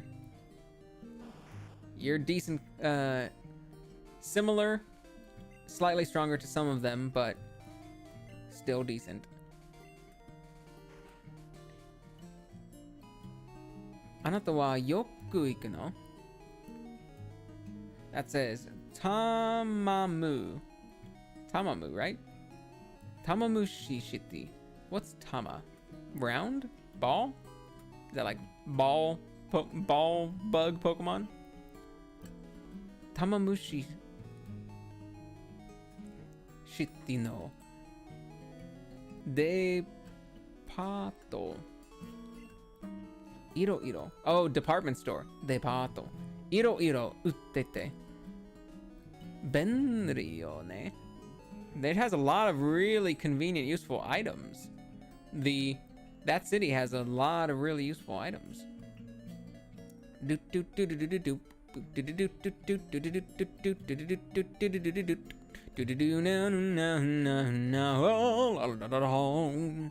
Also, I figured out how to picture your stream on screen while typing in chat on phone, so I can play a game while watching you. That's awesome! Good for you.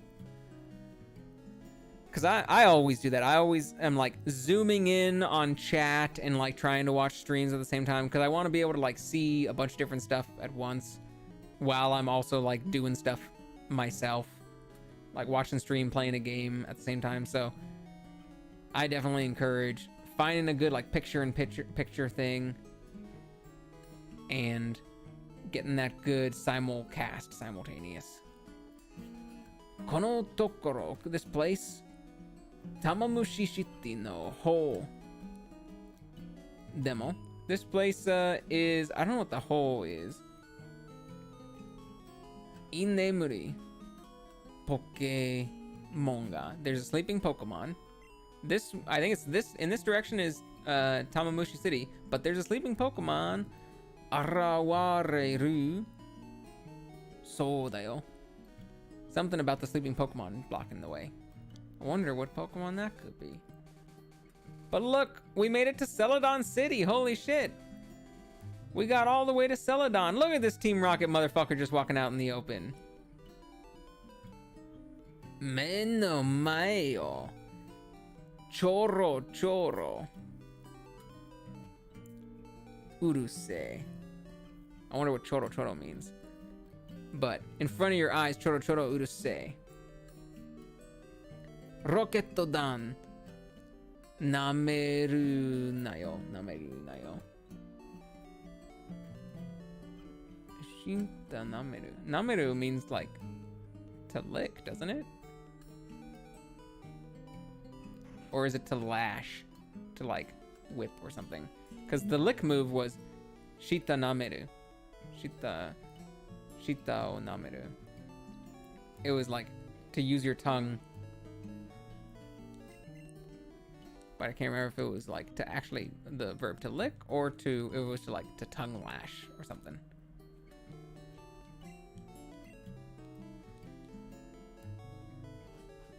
All right. That's where I'm officially ending. I gotta definitely make myself some food. Even though I'm not very tired right now, I was able to sleep in a bit. I definitely gotta make myself some food before I go to bed. So thank you very much, Sprockets. Thank you very much, Kai. Thank you very much, anyone who dropped by. Oh, there was one or two commenters here as well who were new. Where are they? I want to thank them too. Let's scroll all the way up. Thank you very much, Sazanka-san. Arigatou gozaimasu. Kite kurete arigatou gozaimasu. And who was the other one? Yuki. Yuki-san. Kite kurete arigatou gozaimasu. Thank you both very much for coming and for chatting and talking. I had a lot of fun talking about Pokemon and conventions and stuff. And that is all for today. No more streams until Sunday afternoon, when I'm going to have a... Right? Yeah, I'm not doing a stream tonight. I need to double check. I forget whether I planned a stream for tonight, but I'm pretty sure I don't. Schedules. Where's my schedule? Thank you very much, Kai. I appreciate it. I need to check the schedule. I did not plan any other streams for tonight. Okay, so yeah, no more streams until Sunday afternoon. It's probably going to be earlier than 3 p.m. as planned. It's probably more going to be like around noon Pacific time is when I'm doing a collab stream with Nocti and Shino from our Gardic phone group. Bye-bye. See you later. Everyone have a good night.